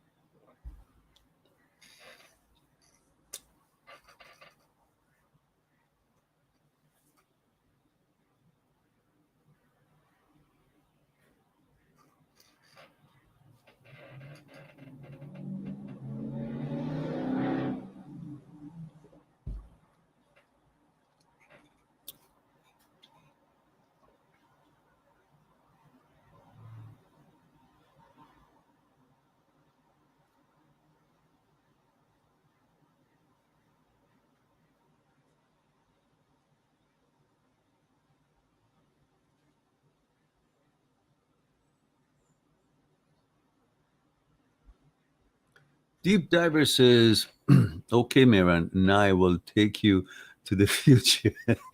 Describe the perfect match for you." Oh, that's more difficult because when we were young, perfect match was every woman who would smile at us. We had nothing up here as far as, because we were all, men are visual and we are programmed for procreation. When you're a heterosexual male and that's your program, and all you care about is how pretty she is, if she's the kind of look that you're interested in, and the rest of it to you is every woman was perfect. Like it wasn't about getting to know their consciousness. All you thought was just a pleasant appearance and the feelings you had for a female, and that would make it perfect. It was very simple. Life was very simple. Of course, if one would go into next step and I don't know, would get married and all that, there could be lots of problems because you never knew about each other's consciousness and so on. When you grow, your consciousness, content of the consciousness also changes and grows, and those become, could be more differences could appear between the two than when they just met because they were so young and consciousness was still growing and still being conditioned, and they would each react to different events of life differently, so their consciousness would be forming in different paths and tangents, and eventually they would find a lot more things that is not compatible between the two. But we never did. It was just about, at that age you just about get to know people and get to know different girls, and just that was the extent of it. So none of them was really um, a mistake. So we had no standards. Everybody was perfect. But the future is difficult. We become, um, we carry lots of experiences, good or bad, lots of insecurities as far as concerned with the certainty and permanency of something, and your attachment values.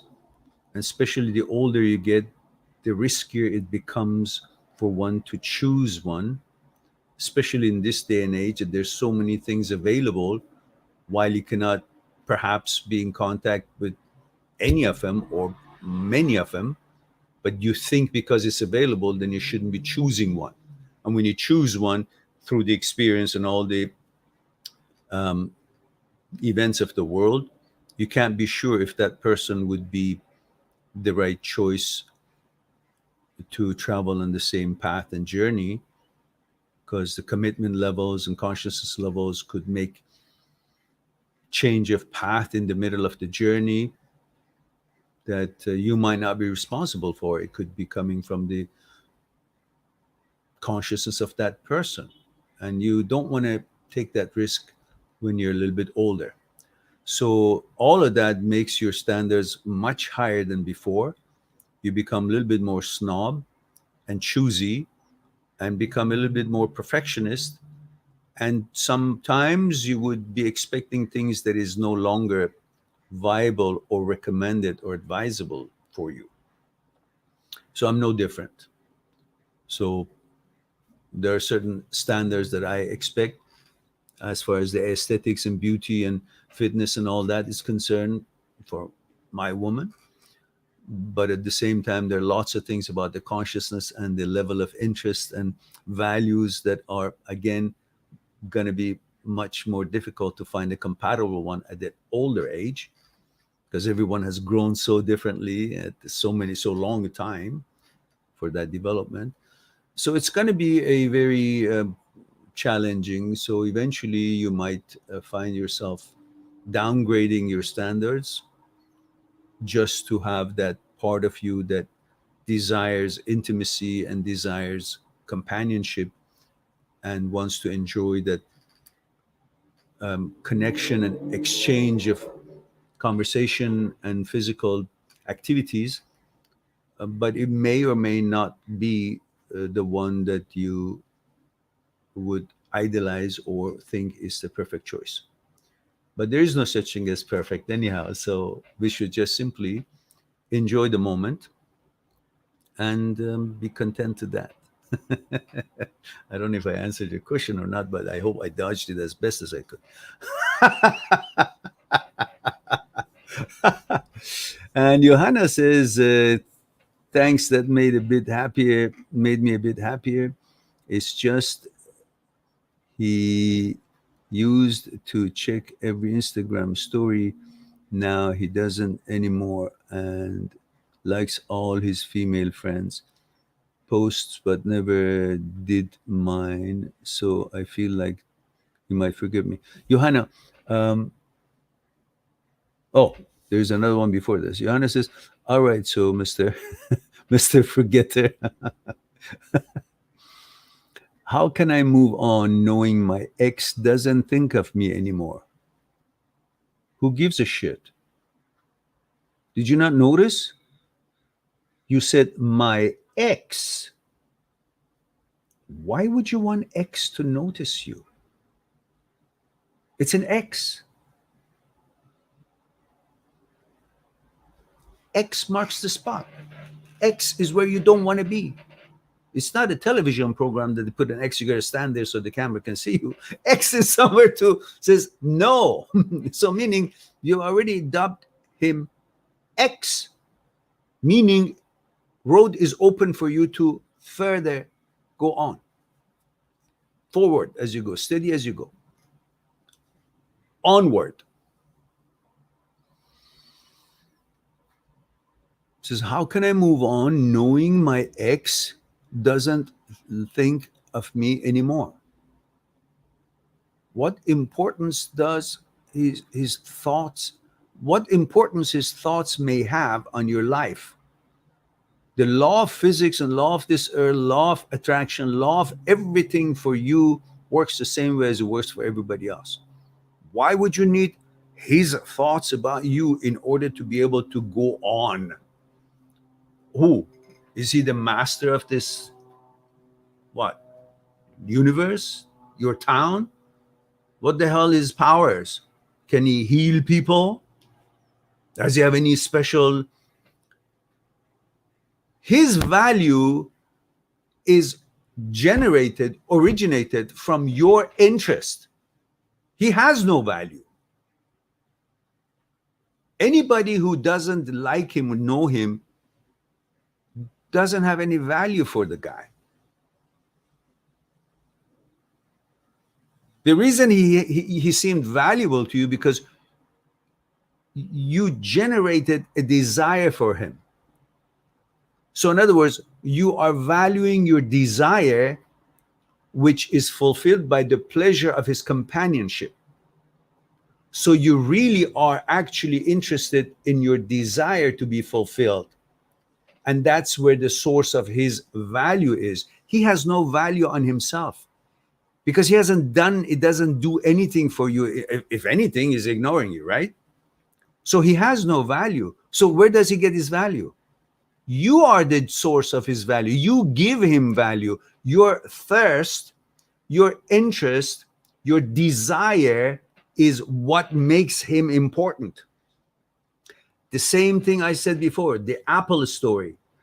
You're hungry, your hunger gives value to the apple.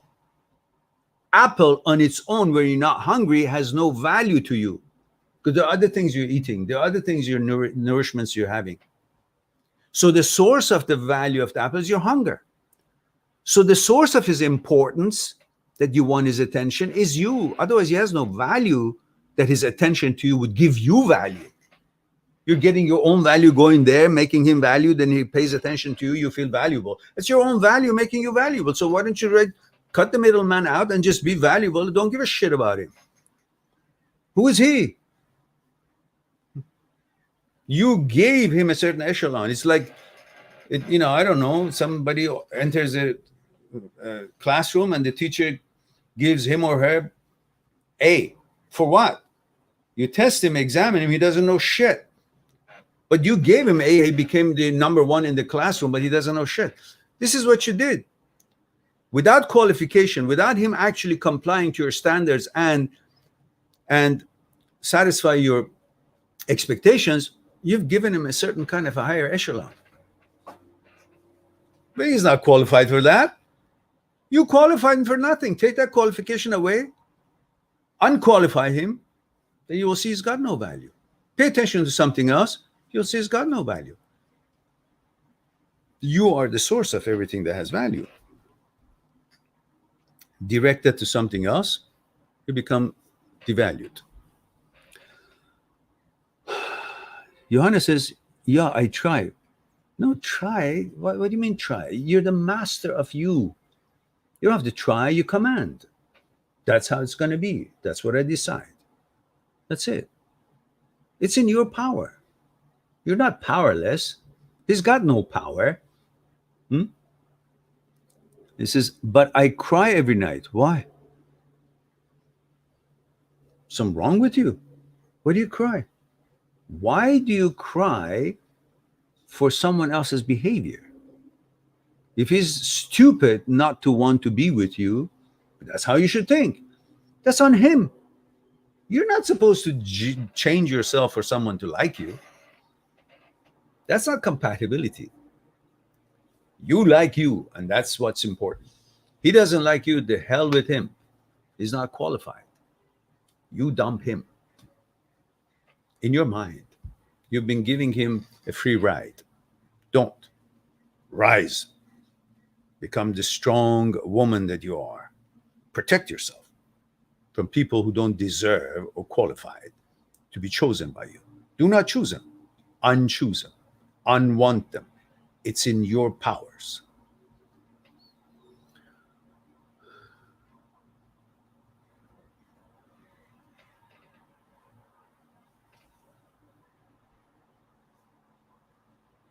No, don't compare yourself with anybody. Ignore the piece of garbage. This is how you should think. Any man who doesn't want you is no good. That's your attitude should be. Why? Because you're a decent woman and you love yourself and you're presenting and representing a good characters and qualifications. And if somebody doesn't appreciate that, well, they're not qualified to be in your presence. That's all. And she says, so if he ignores me and is fine without me and is happy, I'm like, so he doesn't miss me. So he doesn't. Who gives a shit? Go after the ones who miss you. Go after the ones who are dreaming to have a girlfriend like you. Go find someone who can appreciate the qualities you have to offer rather than presenting and throwing yourself on some assholes who doesn't know what your values are. Why you have such a low value of yourself? Why you want to present yourself to someone who does not understand and appreciate your values? That means he's not qualified enough to take care of you, to be your friend. Where are your standards? Just anybody Tom, Dick, and Harry shows up, you're supposed to like them. What about getting something back? If it's not coming back, that's one of the disqualifiers.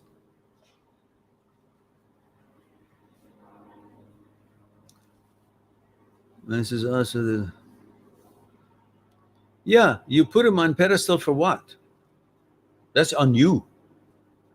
You put someone on pedestal, that person didn't go up on the pedestal on himself. They didn't build anything in life to deserve that echelon. You gave it to them, so take it away.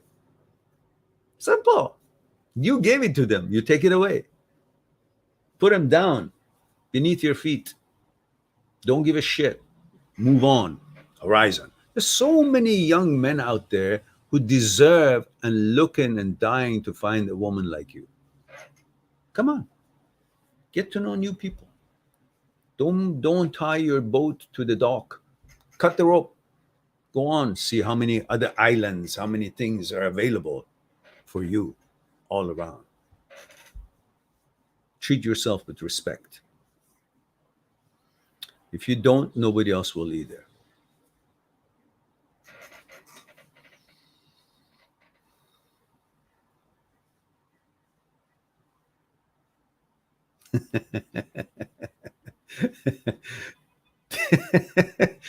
Deep dive.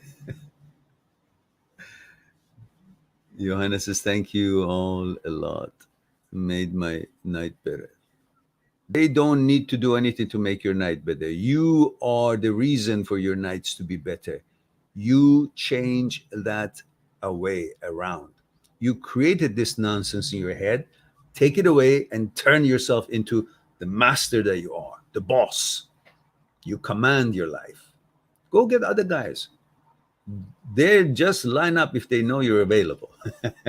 Give them the opportunity, and then you will be happy. And Deep Diver says, you get a red ticket for dodging Mehran. You answered like a politician trying to avoid issues on global warming. What can I do, darling? That's the best I can do. And and Ritzy says, yeah, I did the same thing. I put my ex up instead of down. And no, every time I think, if I hear, I just think of her flaws. Yeah. Now, think of the flaws. And Johanna says, I hope you are doing well. The guy, the guy next door. Okay, you're talking. Okay. All right. Guys, I guess we can hang around for another few moments. This is a highlight of my day. We got now up to 18. Jesus. This is something unheard of. Oh, God.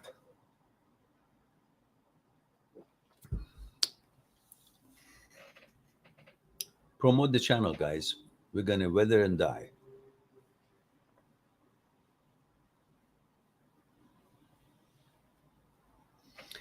Johanna, honestly, I'm going to put your name. She says, I feel I'm worthless because I wasn't good enough for him. Who the fuck is him? Why are you thinking that you're supposed to be good enough for some person who's not good enough to know your values? What's wrong with you? Have respect for yourself, love yourself, appreciate yourself.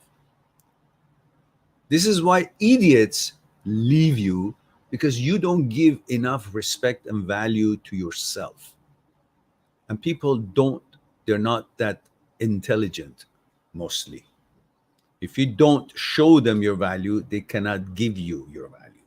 If you treat yourself not respectful, they will not treat you respectful either. You're supposed to teach them how to treat you, how to behave with you, how to respect you. You got to be their role model in relation to how to interact with you. You didn't. And these people have low confidence, low manners, so they can't see a good thing when they see it, but they misjudge and they try to abuse and use, and they get full of themselves because you allow them. So if you think about and talk about yourself, I'm going to write your name on the ugly stick. You know that. This ugly stick is responsible for lots of people treating themselves right. Because if you treat yourself wrong, I'm going to write your name here, engrave it, and when the flights open and world becomes normal, I plan on traveling to each one of these locations of these people and beat the crap out of them with this, provided they have a motorcycle helmet on so they won't get really badly hurt. So if you want to avoid this treatment, respect yourself, love yourself, and elevate yourself to where you should be, not where you put yourself. That guy, whoever leaves you, doesn't deserve to be with you. Whoever leaves you doesn't deserve your attention. That's it. That's the end of it. That's your law.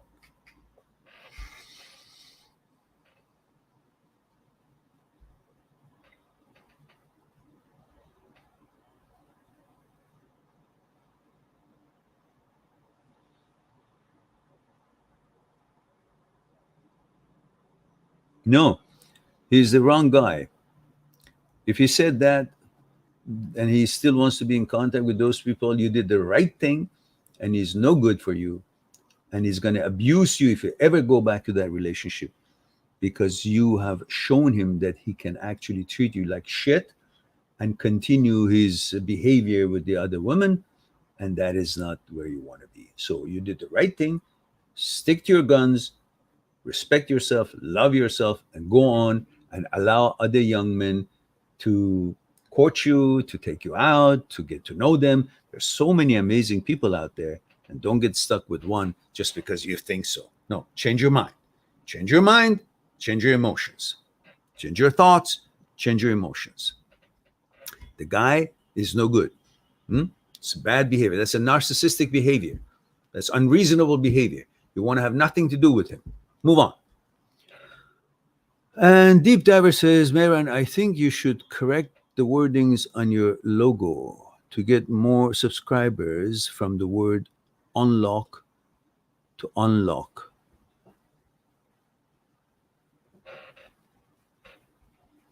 Oh, unlock to unlock your mind. Well, I had unlock. Where is the unlock?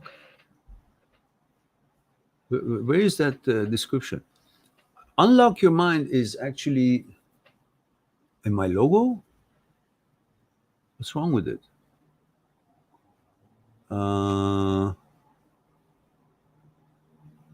Unlock your mind. Unblock your mind. Do you really think people are not here because of that one alphabet? I don't think they give a shit. I don't think they even notice it. Unlock or unblock. I mean, if that was the case, I would have changed it. But honestly, Deep Dive, I don't think they give a damn. I think I've got bigger problems than that. It's not the unlock or unblock, because hardly anybody notices that whole logo. But it's a good suggestion, anyhow, as far as the meaning of the word and usefulness of it is. But I don't think it's going to make any difference to us, honestly. And we have LG21 says, how can I stop analyzing faces all the time with HOCD? Because it's useless. What's going to give you? Analyze or don't analyze. Don't get hooked by the tricks and behavior of the brain. You're not supposed to pay attention to whatever brain does. It's a waste of time. You're supposed to judge what the brain does, not follow what the brain does. And Random says, Maron, I can even watch YouTube. I can't even watch YouTube anymore, and stuff like I get weird thoughts about every single person I watch. For example, if I'm watching my favorite YouTuber, I get weird thoughts about them. It's very annoying. No, don't be annoyed. Allow thoughts to be. So what? Everything else in this world is there in existence, whether you want it or not, right? But you're not bothered with it. Why? Because they're there. You can't be focusing on, oh, that product, I don't want it to be there. That product, okay, it looks like the other product. You can't be analyzing, oh, that person has a lifestyle that I don't approve of. That person has a lifestyle that is not in my values. That car went too fast, and that car shouldn't be going that fast in that street. Or that behavior of that person toward that person wasn't right. You can't be analyzing. Everything is out there, is irrelevant to you. Brain is the same. It's like the world. It's got all kind of things in it, but it's all irrelevant to you until you choose one and you think it's of any use to you. You're supposed to judge it, but not judge everything. In fact, you're supposed to let everything be and don't pay attention to it. Ignore your brain's productions in total. Hmm? Then you will find freedom of thoughts and freedom of mind. You're not supposed to be analyzing or paying attention what the brain does. You know, any other organ that is doing this thing, you're not worried about it until they get sick and you notice it. And the same thing, the brain gets sick, brain breaks down. And we all have that in us. Brain malfunctions. And I've explained it in scientific way, in philosophical way, and the videos are there. And the experts of such as Dr. Schwartz, Dr. Jan Weiner, Dr. Philipson, Dr. Owen, all their links are there in my videos about OCD, HOCD1. Watch them, educate yourself, and see what they've said. All these scientists and psychologists, psychotherapists, and all that, they've cleared this out. It's a malfunction. Yeah. And Dr. Schwartz has put it very clearly as far as the role of striatum, caudate nucleus, prefrontal cortex, amygdala. These are all related for the malfunction. So don't take your brain, what it does, so seriously, as if it's a, infallible part of you. It makes no mistake, no malfunctions in it. It's a deity. It's pure. What it does is work. No, it's an electrical system. It malfunctions, and it's malfunctioning in you. You got to learn what to do with it and how to retrain it and bring it back to health.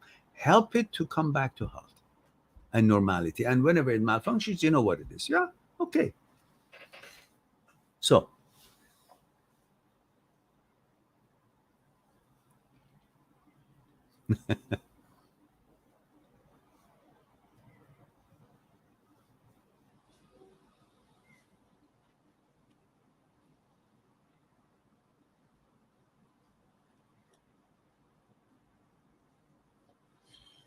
Johanna says, all right, one more question before I turn annoying. It's too late for that, darling. Just kidding. Just kidding.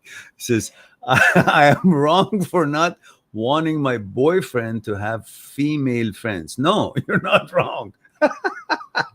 Because it's just not a healthy thing for a guy to have other female friends other than his own girlfriend or his wife, because men are programmed for procreation. Heterosexual male is programmed for procreation, and whether he knows it or not, he's always interested into turning a friendship with a pretty girl, a woman who meets his standards or it's attractive to him. Different people, different levels.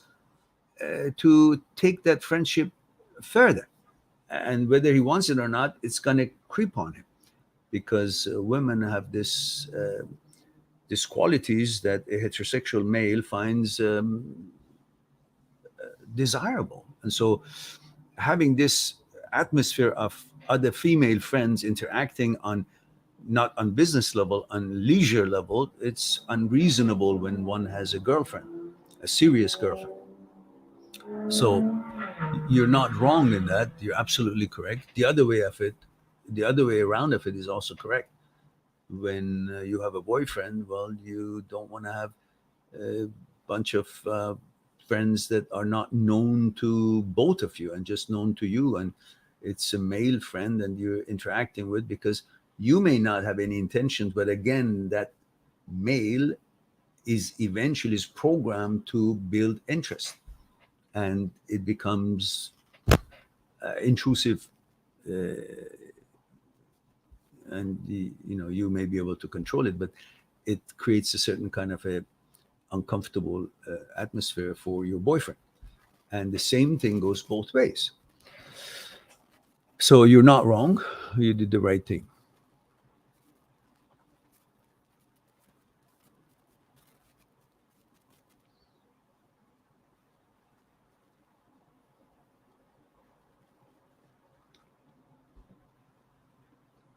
And Deep Diver says, I made you laugh. That was my intentions. You sure did. And thank you for that.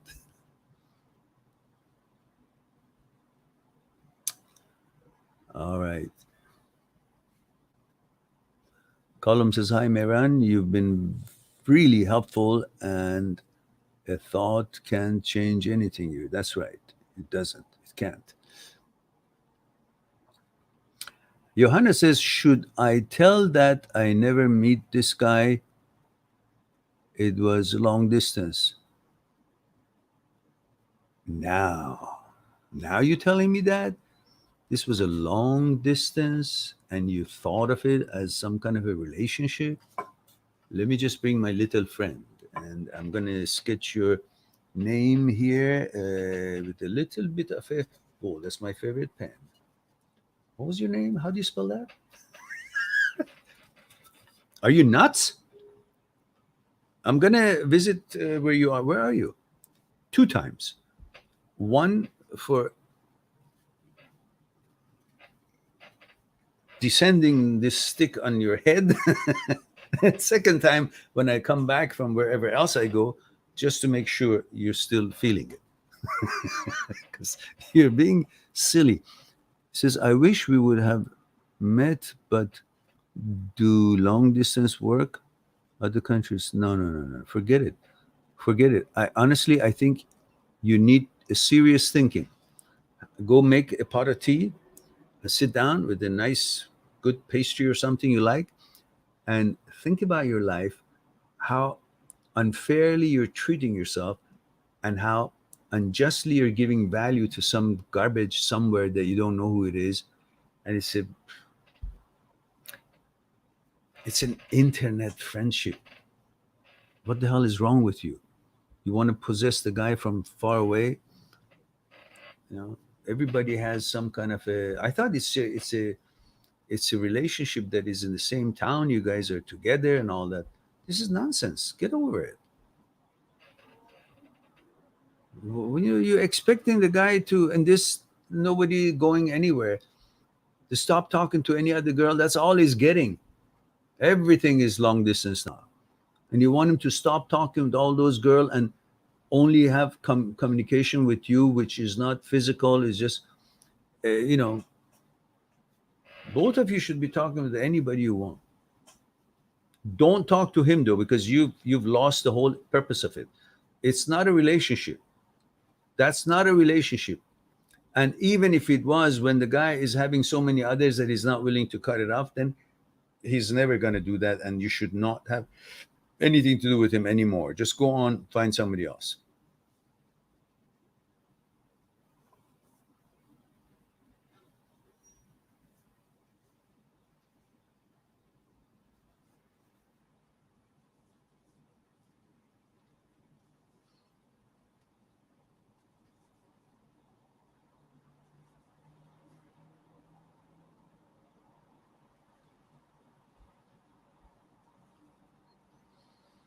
Okay.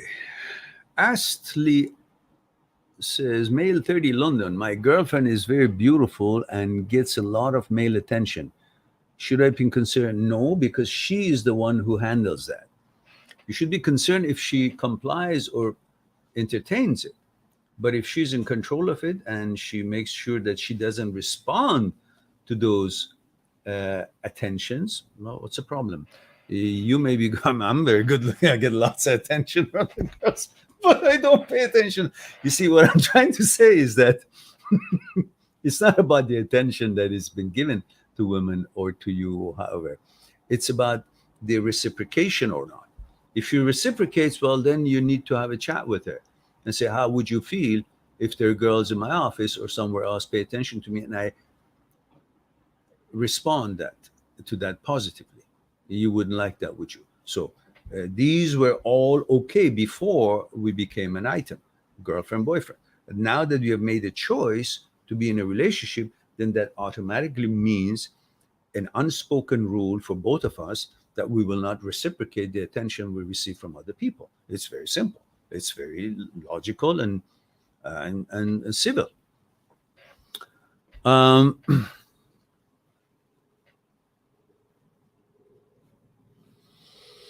Deep Diver says, I noticed, Mehran, men in the ages between 45 to 55 enjoy being single while enjoying women they are compatible with and end up being with the wrong woman and having them pregnant. Yeah, that is a mistake that many older men in that age bracket that you said make, because they want to make themselves feel that they're still young and they want to possess the woman by making her pregnant and to say, you're mine now, because they're going through some kind of a middle age crisis that they want to feel so manly and alpha, and that, I own my woman, is I'm the same stud muffin I used to be.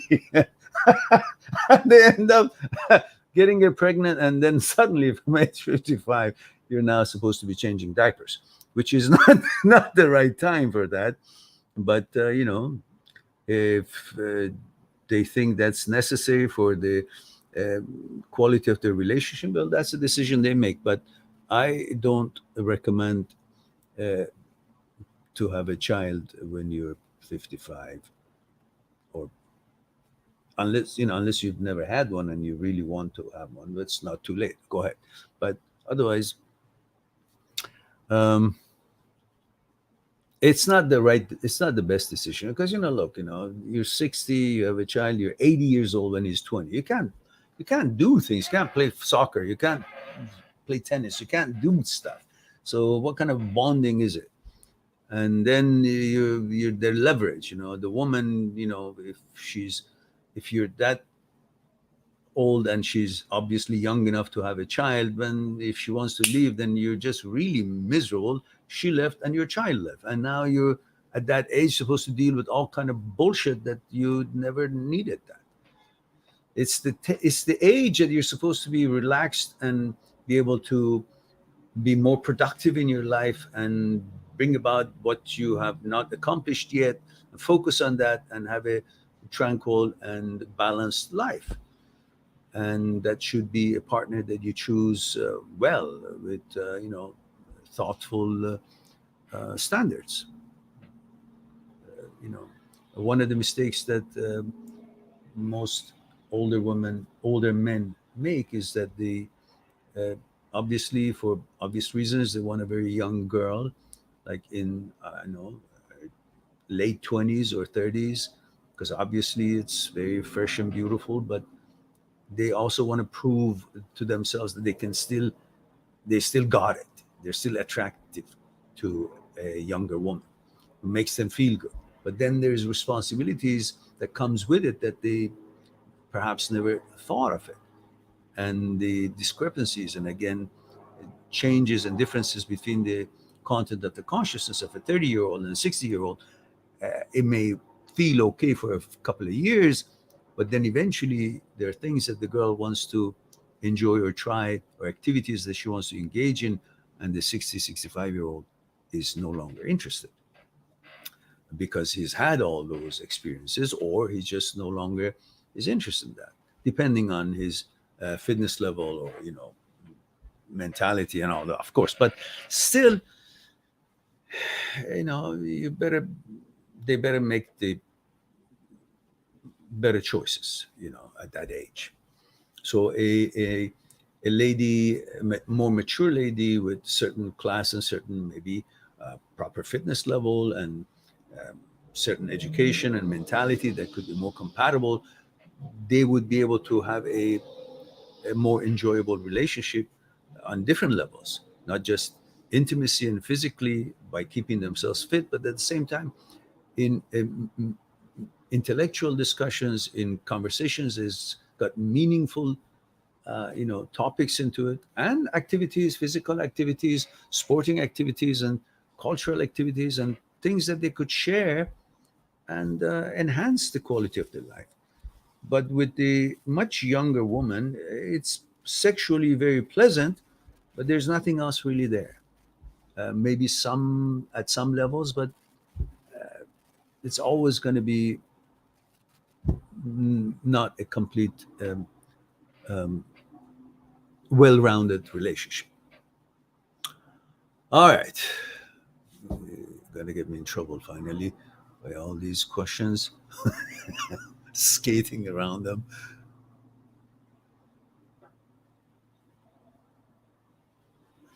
And Zaraki Kenpachi says, "Hi, Miran. I'm 34, male from Turkey. Ah, Afandi, Buyuruz." Says, "My girlfriend has broken up with me 2 months ago. Congratulations. No, I really liked her. Okay. She's so beautiful to me. Who cares? I don't care how beautiful she is. If she's not offering you her beauty and her character and her attention, who cares how beautiful? There's so many beautiful women out there. If they're not paying attention to me, why would I care? Hmm? Remember what I always said. If this wheel doesn't turn for me, I don't care if it turns at all. I don't care how beautiful she is. If she's not offering it to you, her being, her intellect, her physical appearance, her attention, sharing life and experiences with you, then I don't care how beautiful she is. It's none of my business. I care about the one who pays attention to me. And that's how you should do. And you say, I really liked her. She's so beautiful to me. I know that relationship isn't good for me because she cheated her husband. That disturbed me so much later on, and this reflected to my action. Then she left me. So she was married, she cheated on her husband with you, and when you brought it up, she left you. You don't, if I'm understanding this right, you don't get on your own case that you actually paid attention to a woman who's married, but you notice the fact that she left you because you told her what she did when she was married still with you, when she was married and did something with you that was not right. What about you? What about your responsibility in here? Just because some woman is beautiful, then you should forego the fact that she's in a relationship with her husband, she's married? Unless she told you that she's separated or she's divorced, okay, I understand that. But if she's told you the truth that she's married and, and that she's not getting a divorce, that she's not about to be getting a divorce, she's not, it's not working out, she's being, or she's about to be separated. If none of that was in the picture, you still went with her, well, you have a responsibility in the the pit you have thrown yourself into also. So you antagonize her for her behavior, but you don't take responsibility for your behavior. As I said, if she said she's about to be separated from her husband, or she's about to divorce, or it's not working out, or some story behind it, maybe, but it's just because she's beautiful and she wanted to be available to you, and you know, that's on you. If she's left you now, then um,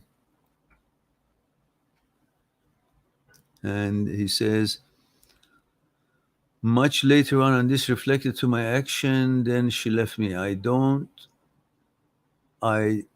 I know she isn't the one, but sometimes I miss her so much. What is it about? Thank you. No, you don't miss her. You miss the sex. What's there to miss her? Why would you be with a woman who you know that she was married and cheated on her husband with you? She's going to do the same thing with you. She should have certainly waited until she gets divorced or she separates from the guy, and then okay. But if she does that, she's going to do the same thing with you. So you definitely don't want to be with her. That's number one. So why do you miss her? You don't miss her. What do you know about her? You miss sex. And the fact that she was a forbidden fruit. Oh, she was married, but she wanted me. Oh, that makes me really hot. A woman who's married but comes to me for sex. Oh, that means I'm really stud muffin. These are psychological games you play with yourself. Just free yourself from that and grow a pair and move on. You shouldn't have done that. Now you did it. Move on. Forget it. Done. Good thing she left.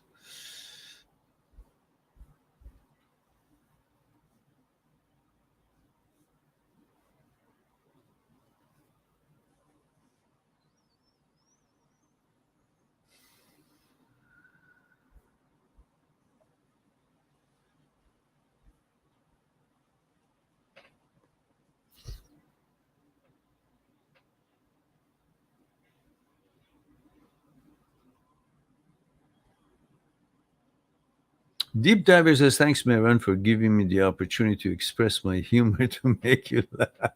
Please remember me next time. Otherwise, I will remind you to write your name on the ugly stick. Good night. I've got my name here. You can't forget me. My name is right here. But every time you guys come here, I don't even know your name. I'm calling you Deep Diver. I mean, what are you talking about? All right, guys. I think it's time for me to cut this short. And oops, yeah, I gotta go. So I love you all. Thank you very much for being here, giving me the opportunity to share a thing or two with you. I look forward to talk to you again, maybe tonight at 9 p.m. Otherwise, next Saturday. And always remember, if you want to talk to me on Skype, go on my site, mindthatseekstruth.com, mindthatseekstruth.com, and click on Talk to Mehran or the Skype logo up that is turning on the top right-hand corner of the site. And then make an appointment and we'll discuss what's concerning you on Skype one-on-one. And for anyone who's a new client, for 1 hour consultation appointment, I'll throw in another hour. So we'll have 2 hours at the outset on that session together to explore what's concerning you one-on-one on Skype. All right, guys, have a wonderful day or evening wherever you are. Take good care of yourself, and I'll talk to you soon. Bye for now.